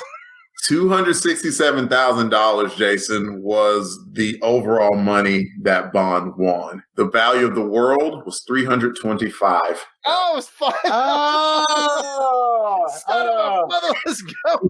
Oh, man. I thought, okay. Well, I thought, if he won the whole world, then the world must have been worth, but I forgot because they had to deduct the ones that he lost. The rest of the world. Dang. Okay. All right. Man. Good job. DJ Cristados, Agent Cristados. When Bond was at the Shrublands, he went to go work out. And he was lifting the weights. Indeed. One of the weights that when they show him doing the presses or whatever he was doing, there was one that was red and was on the floor. What was it? Well, it's kilograms. Yeah. How many kilograms was it? That's not a bad one. This is deep in the details. It is deep in the details. No one wanted to ask me about Swadley's 63rd Tactical. I almost did.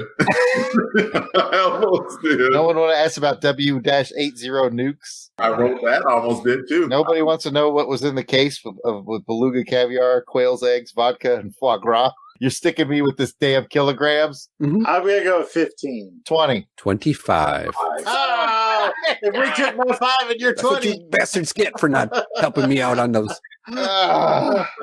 Man, I'm there with my Uzi right there. Man, we turned it up on the final mission, Jason. Oh, man, we did. Those are good questions, though, man. Yeah. They were paying attention. Nicely done, guys. Okay, Agent Jarrod, what do we have in the eyes-only mailbag this week? What, no small talk? No chit-chat? We got a little of this. We got a little of that. As a reminder to the audience, if you'd like to be part of the show, you can send us questions, comments, trivia challenges, anything you like to ohmspod@outlook.com, or you can hit us up on Twitter, which is at ohmspod.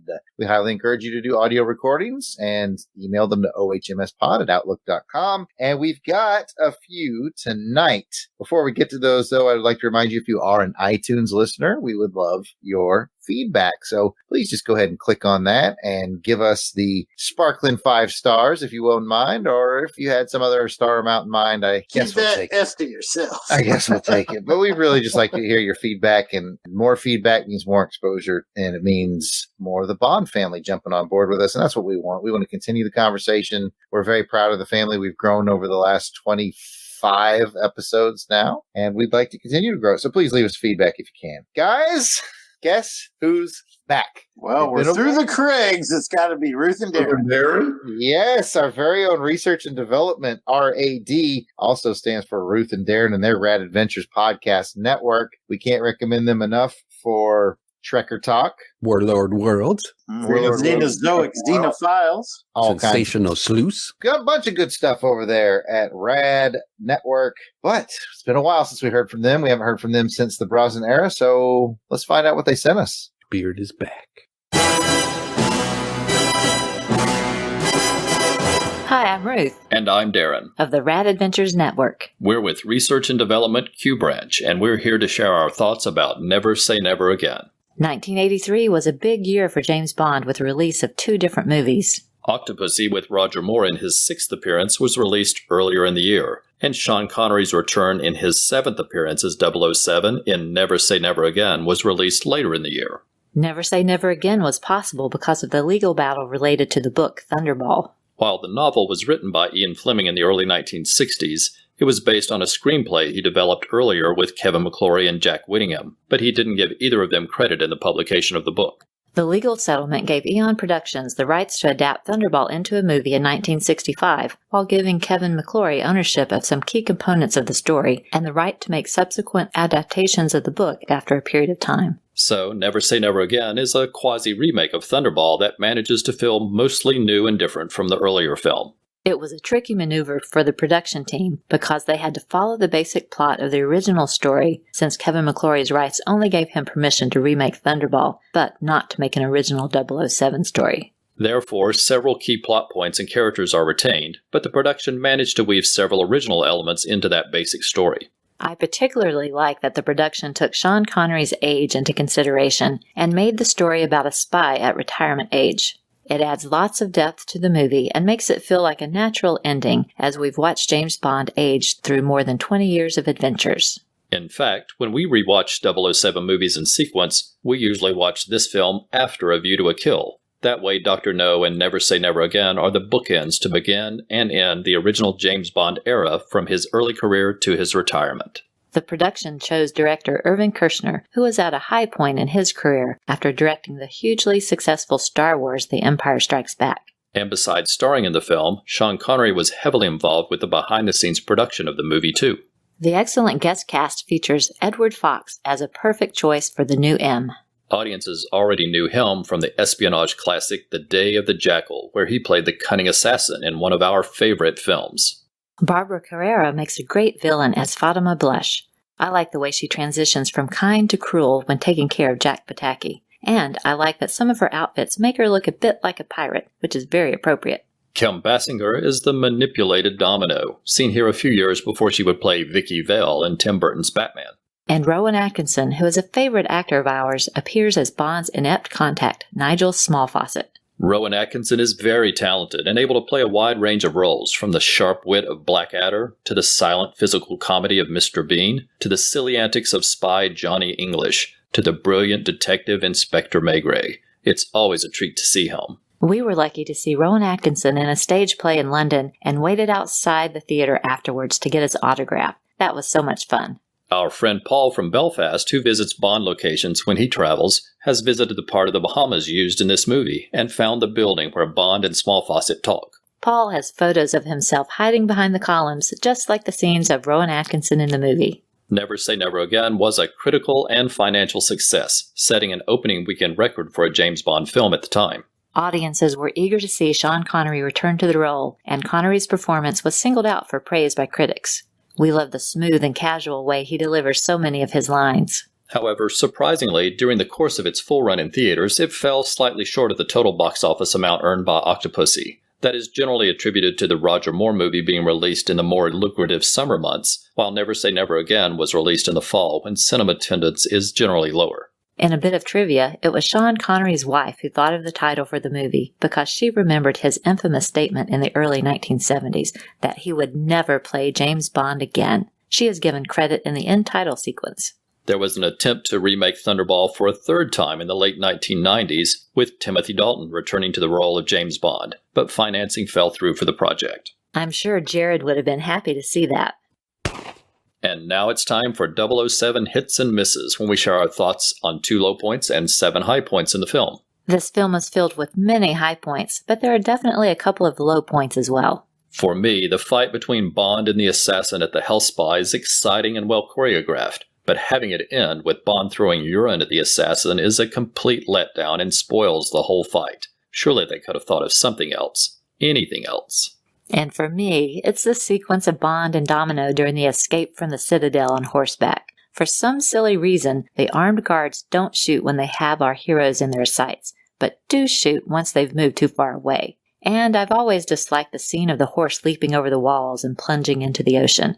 It seems cruel. Plus, the visual effects are horrible. But now let's move on to this movie's many high points with our top 7 hits. Number 7. I like when 007 arrives at Shreblin's Health Clinic driving a 1937 black Bentley, and the porter makes a comment about it being a classic. It's a nice allegory about Sean Connery's age and his portrayal as James Bond.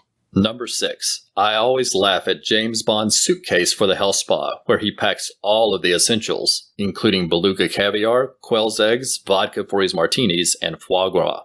Number 5. I like Fatima Blush's night goggles that she uses to search for Bond at the health spa. It's a nicely directed scene where he can't be seen at first, but the goggles slowly bring him into focus. Number 4. Q's line when he sees Bond and says, "Good to see you, Mr. Bond. Things have been awfully dull around here. Now that you're on this, I hope we're going to have some gratuitous sex and violence." Number 3. The excellent motorcycle chase through the small town of Menton on the border of France and Italy includes an exciting pursuit down the winding steps of Saint Michel. Number 2. The scene of James Bond shooting Fatima Blush with the explosive dart. Barbara Carrera does a great job of looking shocked when she realizes she's been shot. Then her expression turns to amusement when the dart does little injury. But just as she starts to laugh, it explodes, killing her and surprising 007. And number 1 is Sean Connery himself, who makes the most of his return to James Bond. He's suave one moment and menacing the next, and all while delivering some truly funny lines throughout the movie. He is terrific in the role, and I like that it all ends with Sean Connery winking at the camera as he says, "Never again." Thank you once again to our friends Jarrod, Jason, Delvin, and Pat for letting us share our thoughts. Remember, we're RAD, R-A-D, which is short for Ruth and Darren. And Research and Development. There we have it, boys. Ruth and Darren back again. Very welcome addition to things. I would like to say something about the horse. Now, Ruth, I hear what you're saying. You're a lovely lass. Darren, your beard's on point. But you're dead wrong here. You're dead wrong. Because that horse, unlike Roger Moore, did some stunts. I'm just saying, he's a 4. I actually want to address one thing. I think it was Ruth who said that they didn't like that the guys didn't shoot at James and Domino when they were on the horse, but they shoot after they get farther away. And I paid attention to that scene, very close attention upon this last viewing. And I noticed that I think what happened was one of the Arabic dudes bought her Yes. And he's keeping them from shooting at her. Yeah, he actually stopped the guy. Yeah. Yeah, and that's why they don't shoot him. They're trying to just kind of physically overpower them so they can get Domino. They don't care what happens to James. Yeah. But Domino is like their property now. He's getting shot. He's getting shot. So once they hit the water, now they're separated and they can clearly shoot at him without hitting her. And I think that's what's happening. I can accept that. Also, a Timothy Dalton Thunderball movie from 1990s. Ooh. I want it, and I want it now. I'm in. I didn't know that, man. That was great. And I am proud of us, guys. We hit almost every trivia fact they mentioned in there during our show today.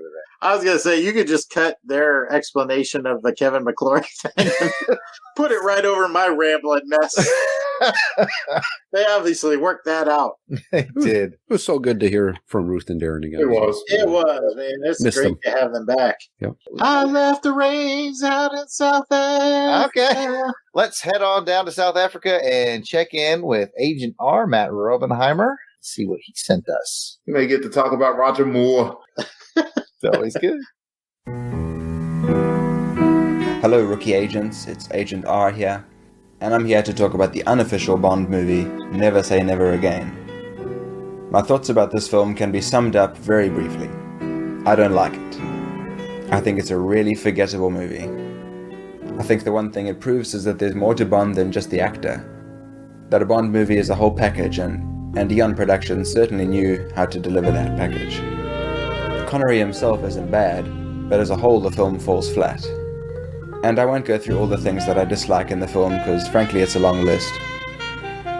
But rather I'll try to identify a couple of things that I find halfway decent in the movie. The first one of these is Max von Sydow as Blofeld. In matters of death, Spectre is strictly impartial. In general, I've not been a huge fan of the on-screen portrayals of Blofeld in the official James Bond series. I think Telly Savalas is pretty good, but most of the other Blofelds whose faces are actually seen on screen, I don't particularly care for. The one Blofeld performance I do like in the official series is the one from Russia with Love and Thunderball. And with his Scandinavian accent, Max von Sydow kind of reminds me of that portrayal of the character. Unfortunately, he's not on screen very long in Never Say Never Again, but he's a great actor and I think he kind of looks the part a lot more than somebody like Charles Gray or even Donald Pleasance. And one of the sequences that I enjoy in the film is the one where the nuclear missiles are stolen. The visual effects in this sequence are actually really not very good at all, but for some reason I enjoy it. The camera flying through the air at high speed following the missiles looks pretty cool.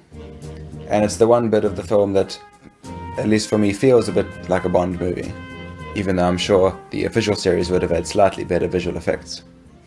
Another fun little moment in the film is the scene where Bond deals with the security guard at Largo's party by pretending that he's given him a bomb that has to be held perfectly still. This bomb has a tiny gyroscope inside. Any lateral movement on your part, and you could be served in an egg cup. And this poor man holds this little metal case perfectly still for however long Bond is in that party, and when he comes back, Bond casually grabs it from him and the guy faints. Thank you very much. That bit actually makes me laugh and I kind of enjoy it. And speaking of laughing, one of my all-time favorite comic actors has a little cameo in this film. It's not his best work by any means, but I do enjoy Rowan Atkinson's little part in the film. Oh yes, he's charming. I mean, foreign, but charming nonetheless. As I said, it's not Atkinson at his best, but in a film that's as low on highlights as this one is for me, I'll take that little cameo. And that's about it from me. Not a lot in this film that I really get excited about. Some people find Thunderball a boring film. Well, this remake of Thunderball is, for me, the ultimate boring James Bond movie. I've only ever actually managed to sit through the film in one sitting once. I've tried to rewatch it on a few occasions, but it's really only the first half of the film that has any entertaining scenes for me. By the time we get into the second half, I really start to lose interest pretty quickly. Of all the Bond films that have been made, official and unofficial, Never Say Never Again is by far my least favorite. Even though the 1967 version of Casino Royale is a bit of a mess, there's a lot in that film that I actually enjoy watching, and I've rewatched it many times over the years. I'm going to be interested to hear what the rookie agents have to say about this film. Who knows, they may even like it. So that's all from me, Agent R. Until next time, goodbye for now. Well, guys, Agent R wanted a just quick tip of the cap because he talked about it over on our Twitter, and he's like, I'm not going to send anything in because I don't have anything good to say about this movie. And I challenged him to find, I was like, well, send me a list of things that you do like about it. There's got to be a couple things, and he did that. So he did, credit to him. There's this Tupac song that came out that was called Hit 'Em Up. And it was his ultimate diss song about, I believe it was against Biggie Smalls and the crew Biggie Smalls ran with called Junior Mafia and everything. And it was very expletive laden, so I will not be saying any lyrics from it. But at the end, he just drops any pretense of talking about rap and just goes on this long rant about of this, of that, of the other, of all them too. That's what Matt did. But he was honest about it, and he did give some good points too. So I did like the listen. It was good. Well, Matt, oh boy, I'm not going to go off on you, lad. I'm not going to say you're 4. You're a damn 3. How dare you, sir? How dare you? That's my magnum opus. I think that Sean's not in a good mood. Sean, now, not just, come on, man. It's like everybody's entitled to their own. Oh, no. No one's entitled to their opinion. This and Zardoz, my magnum opus. We should move on? Yeah, I think maybe we better. Yeah. I wonder how old Matt is. Because, you and I saw this. You were 7. I was 12. So I wonder if that... and that's why we do this rookie agents thing. And just listening to Pat and Delvin, I think they were largely in line with what Matt had to say. So, yeah. I kind of in the middle of the road. I think Matt really, really dislikes it. I didn't get that much of a vibe from the rookies. I think, like you said, a middle of the roader, but he's a perfect example. There's plenty of folks that feel that way about it. I got a buddy of mine who just can't stand this movie. He just thinks it's utter garbage. And I'm just like, I don't get it, Yeah, there's a lot to like here, man. There are a lot of great stunts. You've got the OG Sean Connery. You got a good villain. You got some beautiful Bond women. You got exotic locations. I don't know. I'm with you. I don't get it. You're missing the good music. Yeah, the soundtrack is kind of, yeah. Yeah, Matt spoke to it. It just wasn't the whole package.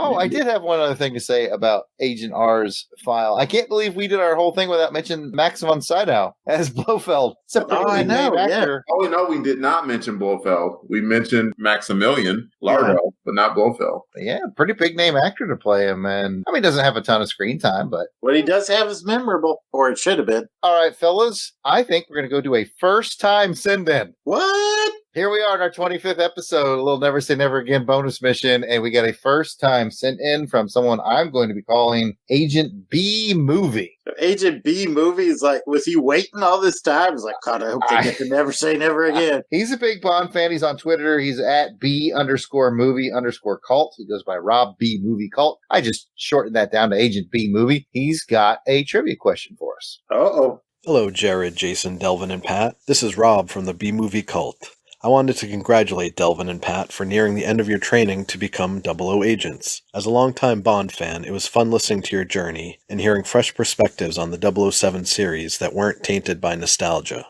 I'm very much looking forward to hearing your opinions on Never Say Never Again. I do have a trivia question I would like to ask about the film. Name 3 actors from this film that were in other Bond films. Bonus points if you can list what Bond films they were in and who they played. Good luck, and thanks again for entertaining the Bond community with your hilarious podcast. You can find me on Twitter at B_movie_cult. Bye. All right, that's Agent B Movie with his trivia, and that's a tough one, although I have 2 of the 3, I think. Sean Connery is an obvious one. Obvious, that's one. I just happen to know that the guy who voiced, because the original Largo and Thunderball was dubbed, and the guy who did his dub has a small part in this movie as like an Italian military officer. I heard that somewhere. Interesting. And that's all I got. Jason, can you help me out on the third one, if I'm even right on the second one? I was wondering, was Max von Sydow in any of the others? Doesn't ring a bell. I'm trying to think.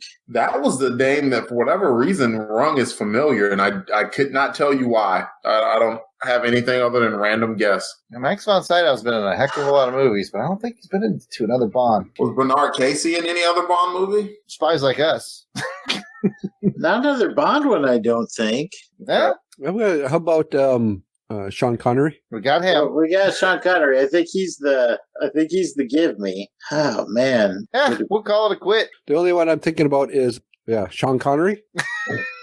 Thanks, Pat. I think you got us on this one, Agent B movie. So let's go ahead and find out what the answers are. Was it Sean Connery?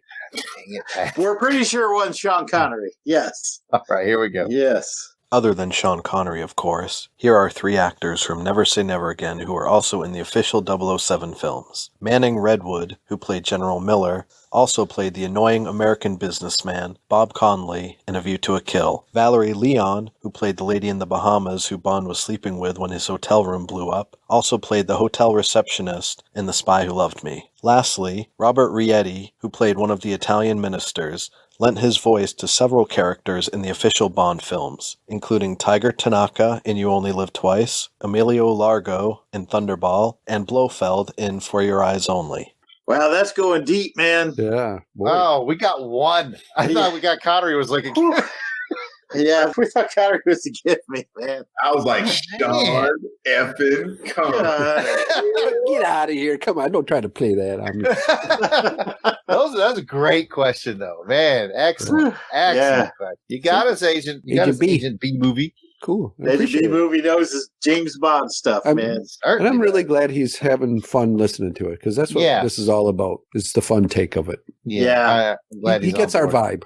Does. You know who else gets our vibe? Agent Voice from San Antonio, Texas. I hope you guys know this song better than I do. Oh, God bless. No way. Hey y'all, this is your man in Station TX, Agent Voice in lovely San Antonio, Texas. It's about that time again. It's time for What Made You Sing That? What's the line that precedes the following in Never Say Never Again by Lainey Hall? I'm going to try to keep this one straightforward because, well, the lyrics are strange, and if you're like me, you've never really paid that much attention to the song because it's being played over Sean Connery doing his best Schwarzenegger impression in the movie Commando before he gets stabbed by a captive, which is weird. But anyway, good luck on this one. The line is, I just could be the woman to take you and make you never say never again. Once again, I just could be the woman to take you and make you never say never again. All right, do you have it? We have to come up with a line that comes before that? Yep, I got nothing. Is it Never Say Never Again? No. It was I'm out. Lyric. Jason looks like he's on to something. To get it bad with a man who says never may have no future, but then I just could be the woman to reach you and teach you to never say never again. He cheated his ass off. I cheated my ass off. I cheated. Well, we had to cheat. We're not doing good enough. We don't even care. It's our last mission. We don't care. But nobody knows that song. You got us on that one. Let's go ahead and get his answer. The answer to what precedes, I just could be the woman to take you and make you never say never again, is to get mixed up with a man who says never. May be big trouble, but then. The entire chorus is to get mixed up with a man who says never. May be big trouble, but then I just could be the woman to take you and make you never say never again. Never, never say never again. That's a weird one, but if that's not a metaphor for this movie, I don't know what is. And next time is graduation, and I hope you've ordered your cap and gowns, or in this case, it'll be your bow ties and dinner jackets. Catch you next time. See ya. Well, boys, that was the answer, and yeah, definitely got some work to do in that area. Mm-hmm. I think it's time for some Agent Z. A little bit of Donnie time. Donnie Z, Donnie Z, Donnie Z. Hello, rookie agents. This is Don Zuiderman calling from the Netherlands. And you have gone through all the official Eon James Bond films and have now watched Never Say Never Again. I'm sure you've talked about the genesis of this film, so I won't go into details. And if you like, there's an excellent book by Robert Sellers, and it's called The Battle for Bond, which describes the whole history in great detail. Oh, do come along, Bond. Now, obviously, since it's basically a remake, there are many similarities between Never Say Never Again and Thunderball. Gentlemen, we are faced with the ultimate nightmare, the abduction of nuclear warheads. 2 atomic weapons are stolen, the world is held at ransom, there's Spectre, the Bahamas, some sort of jetpack device, there's Felix, shrublands, a casino scene, underwater battles, plenty of gratuitous sex and violence, domino, and even a very white pussy. But there are also many differences. In Thunderball, there's no pet python, no horse jumping off a castle wall, no tears of Allah, no ballet dancing or tango. Bond doesn't ride a motorcycle nor a bicycle, and most importantly of all, there's no psychedelic computer game that electrocutes the loser. Red pain level 18%. Danger. Danger. Danger. Now, I think it's debatable which of these two films stays closer to the original source material by Fleming, McClory, and Whittingham, and it's even debatable which film is better. But that's all a matter of opinion anyway. Personally, I enjoy both very much, but Thunderball remains one of my all-time classics. Well, you can't win them all. Now, my question to you, gentlemen, is... You're given unlimited resources, and you can choose one Bond film to do a modern remake. Which Bond film do you choose? What elements would you like to keep from the original film, and what would you adjust or update? And most importantly, who would you cast? Never, never say never again. Never, never say never again. All right. That's all for now. It's been a real privilege and a pleasure going through these films with you. This is Don Zuiderman, signing out. I'll bet you, I'll get you, I'll reach you, I'll teach you, I'll take you, I'll make you.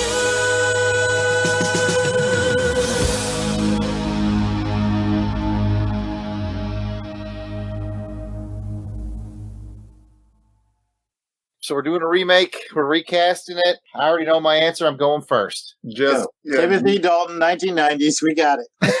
Well, I would do a remake of The Man with the Golden Gun. I would love to have Timothy Dalton in his prime with a more modern Benicio del Toro as Scaramanga. But if I have to keep everything modern, I would take my Andrew Lincoln as James Bond versus Benicio del Toro Scaramanga in The Man with the Golden Gun. Who wants one? I would do a remake of Thunderball, actually. I would keep the element of the underwater battle scene, but with modern effects. To be honest, I'd like to see Daniel Craig. We've never really seen Craig in the scuba suit. I think that would be cool. Why we ain't seen you in the scuba suit, Craig?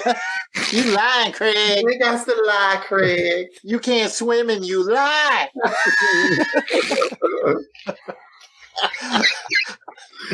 Because I've seen the teaser trailer with him holding that spear gun too, and I'm like, yes.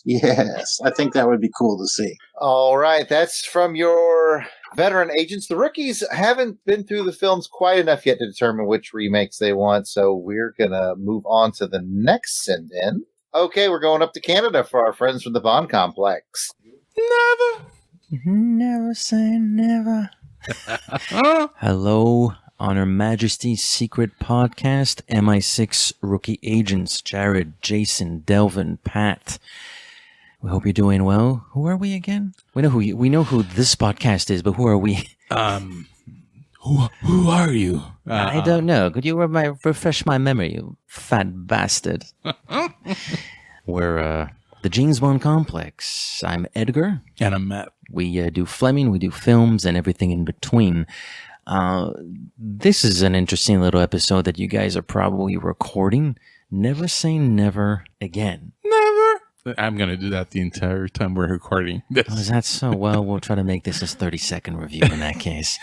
It's been a while. I remember when we did our Thunderball book, Thunderball film, our bonus was the Never Say Never Again film. And it's kind of interesting when you take a look at Never Say Never Again. I've heard weird things, like Connery doesn't look good. I've always thought he does look good. He looks, to be fair, I think he looks better than he did in Diamonds. I find he moves better. I think so too. Yeah, he seems like he's enjoying himself. He seems to be in on the gag most of the time in Never Say Never Again, which is pretty cool. And I think the biggest upgrade from Thunderball is Klaus Brandauer, Maria Klaus Brandauer. There are two different movies. Both, I love them both, but there are elements that actually I I find superior. But if you were to put them in Thunderball, Thunderball wouldn't work the same way. But I think he's more memorable as Largo than I don't remember the other guy's name. The dude with the eye patch. The pirate. Adolfo Celli. Adolfo. He's not he's visually interesting in Thunderball, but I find the way that Klaus Brandauer plays Largo is a little bit more eccentric, memorable, exciting. Tastes sweet like money. Je ne sais quoi. A sparkle. I know, there's a twinkle in his eye. Yeah. Which is a lot of fun. He's like, I was on the wiki for this movie because I've been researching this movie a little bit because I'm working on a side project of maybe doing my own special edition. And he's meant to be, I think, 38. What? Yeah. Really? Yeah. He's older than that, but I think his character is meant to be 38. Wow. It's mentioned on the wiki, 38 or 39. I'm like, wow. That's a hard 38. That's a hard life. Yeah, because I'm like, I'm 39 and I still look like a baby. My hair is graying, mind you, but it has like hard lines. Yeah. I find that fascinating. But his portrayal is his portrayal is sweet like money. Yeah. Correct me if I'm wrong, but I feel one of the things where we quote argued end quote. But when we were comparing the two films was Fiona Volpe versus Fatima Blush. That would be the cat fight to end all cat fights. Oh, absolutely. I love them both. Oh, they're great. And they're not playing the exact. It's not copy paste performance. They're not trying to mimic what the other actress did. But both of them are just great. Yeah. Well, Fatima Blush is kind of on another planet. I know. I don't think she's on planet Earth. I think she's an alien that's just masquerading as a human being, which is great, but she is proto-Mayday, proto-Xenia Onatop. She's in charge of, homosexuality. Oh, yeah. And she's, she just wants to F James Bond and then kill him. She's almost like a praying mantis. Yeah. No, it's a lot of fun, and it's a very, very memorable performance. Is there anything else we want to touch? This is supposed to be a mini review. Yeah. I know it's funny if you listen to the commentary track, which I recommend just to hear. What's his name? The Empire Strikes Back. Irvin Kershner. Kirsch. He does mention, like, he's watching the movie. He's like, yeah, I'm getting bored here. Oh, really? Yeah. Oh, that's really funny.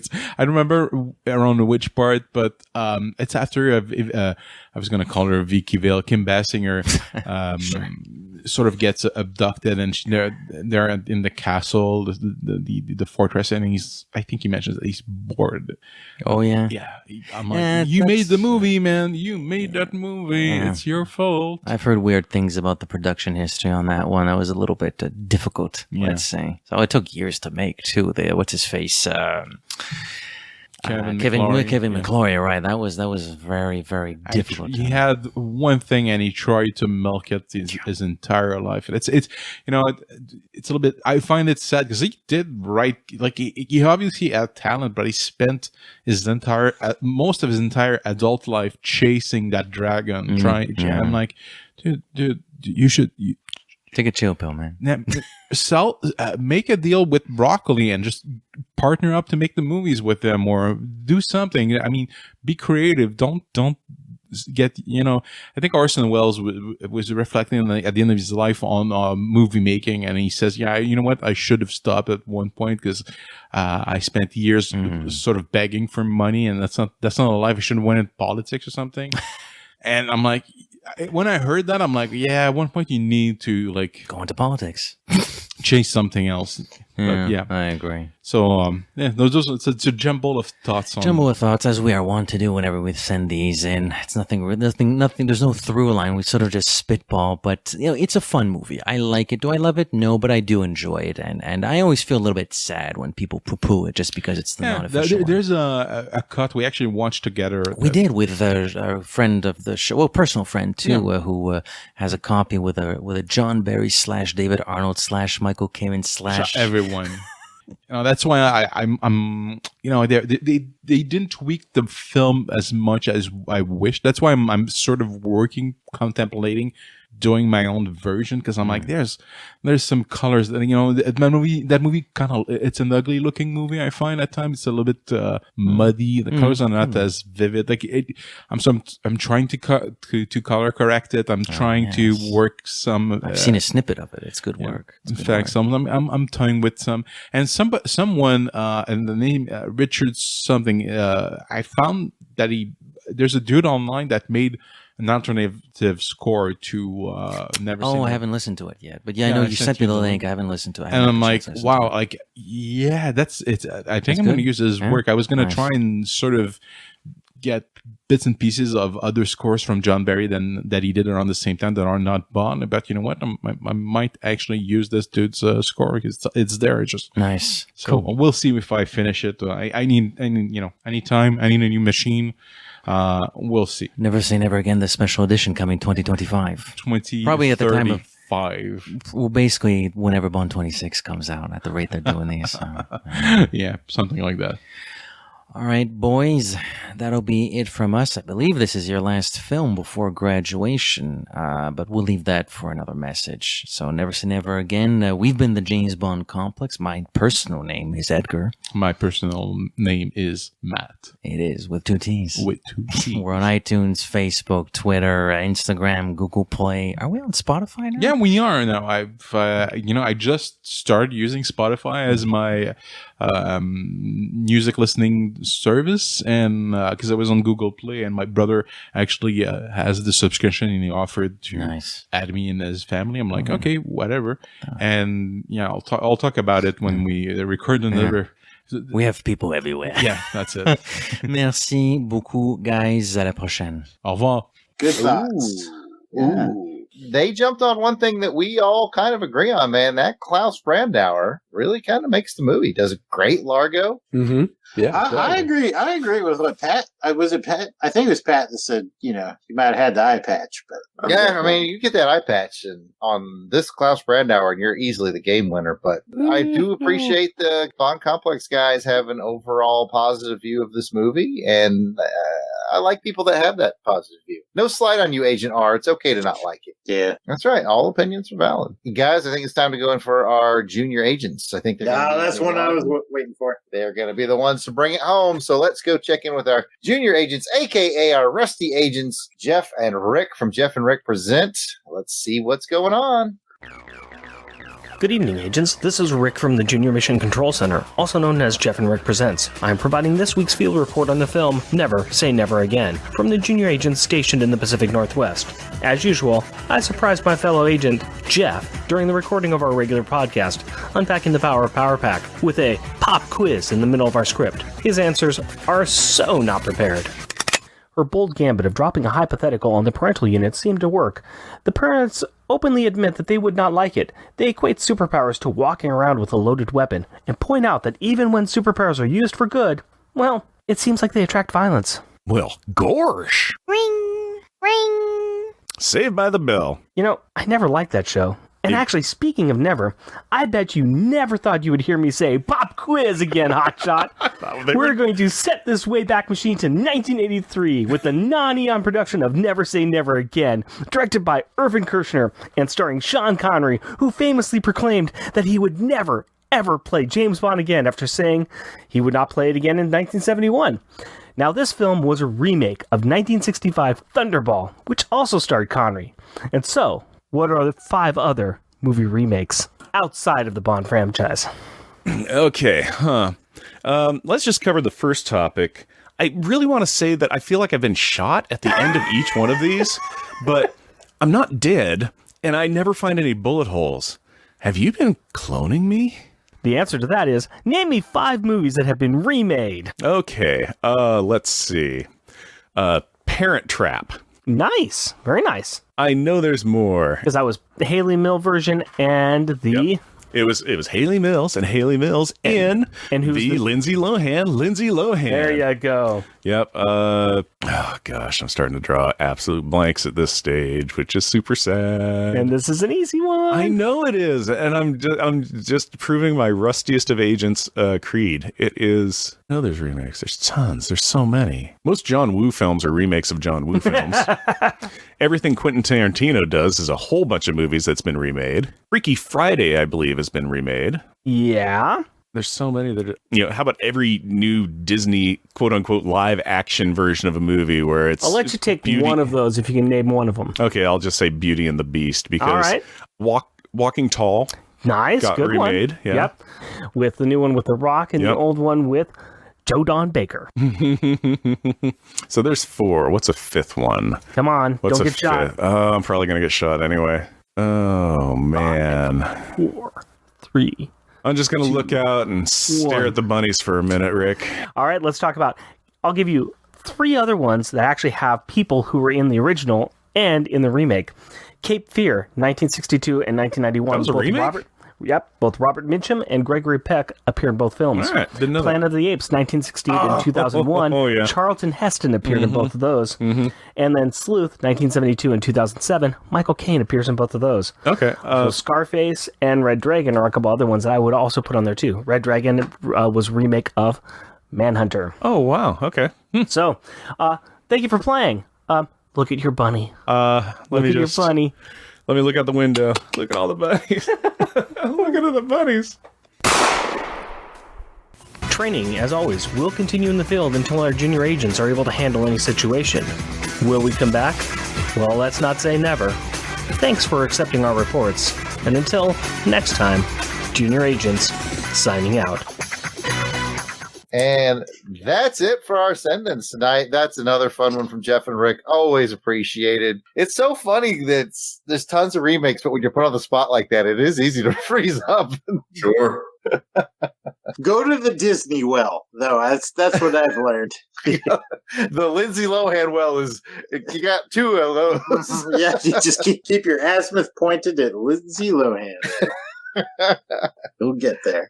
Oh, always a blast, guys. Thank you so much for sending that in. Well, that'll bring us to a close on this episode of MI6 Rookie Agents. Thanks for listening. If you've enjoyed this crew and want to hear more from them, but in the realm of comic books, check out the Longbox Crusade. Pat, where can that be found? Well, Jason, I'm glad you asked. You can find the Longbox Crusade at www.longboxcrusade.com. You can also follow us on the Twitter, Facebook, and Instagram at Longbox Crusade. Back to you, Jarrod. Thank you, Pat. And thanks to the fellas for taking on yet another dangerous mission. Thanks to the listeners who tuned in. As always, if you want to leave a question, comment, audio file, just send it over to ohmspod@outlook.com or hit us up on Twitter at ohmspod. Or you can contact any of us directly on our social medias. I am at Yard Sale Artist, Twitter, Facebook, and Instagram. It's all at Yard Sale Artist. Jason. You can find me at Weasel Skull on Twitter or Jason Alberich on Facebook.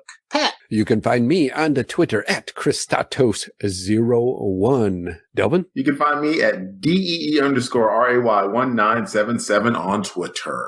Awesome. We hope to hear from you soon. The next episode of MI6 Rookie Agents will feature the graduation episode, the Ultimate Trivia Challenge, and the official ranking of the Bond movies by the entire crew here at MI6 Rookie Agents. So there's lots to do. We're looking forward to the graduation. Oh, I think there's going to be some send-ins from some of our friends, guys. We're looking forward to that. I'm excited. It's going to be a party. And Sean will probably be here. Maybe Christopher Walken will stop by. You never know. We might hear something from Gary Moneypenny. Maybe Countdown Jerry will stop by. It's just going to be a blast. So maybe he could do the list. Yeah, Countdown Jerry should totally do the list. That'd be cool. 25. And counting. But the bottom line is, on Her Majesty's Secret Podcast, we'll return.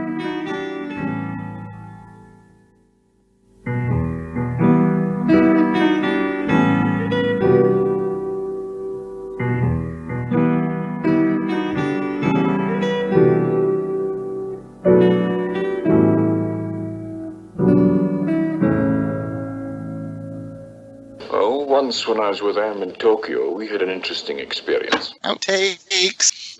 Thank you, Miss Moneypenny. That's all. Say never again. Bye. I don't know the name. I don't remember. I know. This is bad. I'm going to look it up. I've got it. I'm holding really still, like I would've thought you guys know this. and I didn't study. like Stream Duck froze. Like I'm like, okay, well, hang on. This is crazy. But this one, man. Lonnie Hall. Yes, that sounds right. Lonnie? It says it was Monty Hall. Monty Hall. Let's make a deal. That's what I thought he said too. Never say never. You're gonna take this deal. And not make sure not he eats that. his broccolis. That's right. Yep. It's good all, health. these, all your jokes are not going to land. Never say never. Damn it. Never. Anyway.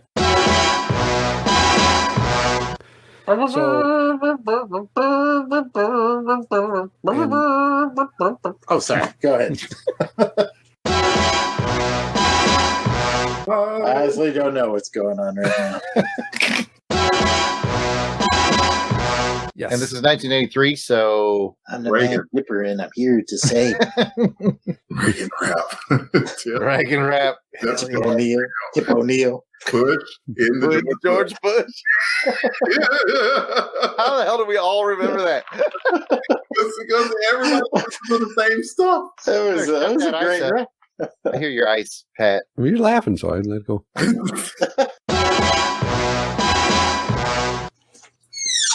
Yep. Hold on. Freddie's outside. I'm going to bed. Okay.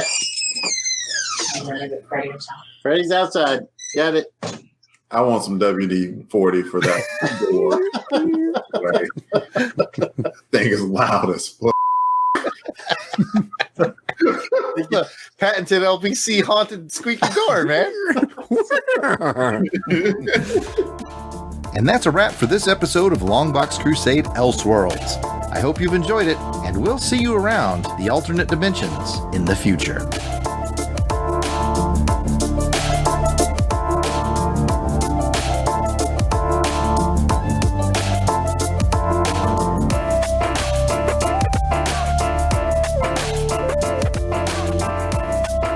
The music themes for this show are done by musical genius Joe November. Please check out his SoundCloud at Josephline99. That's Josephline99. You will not regret it.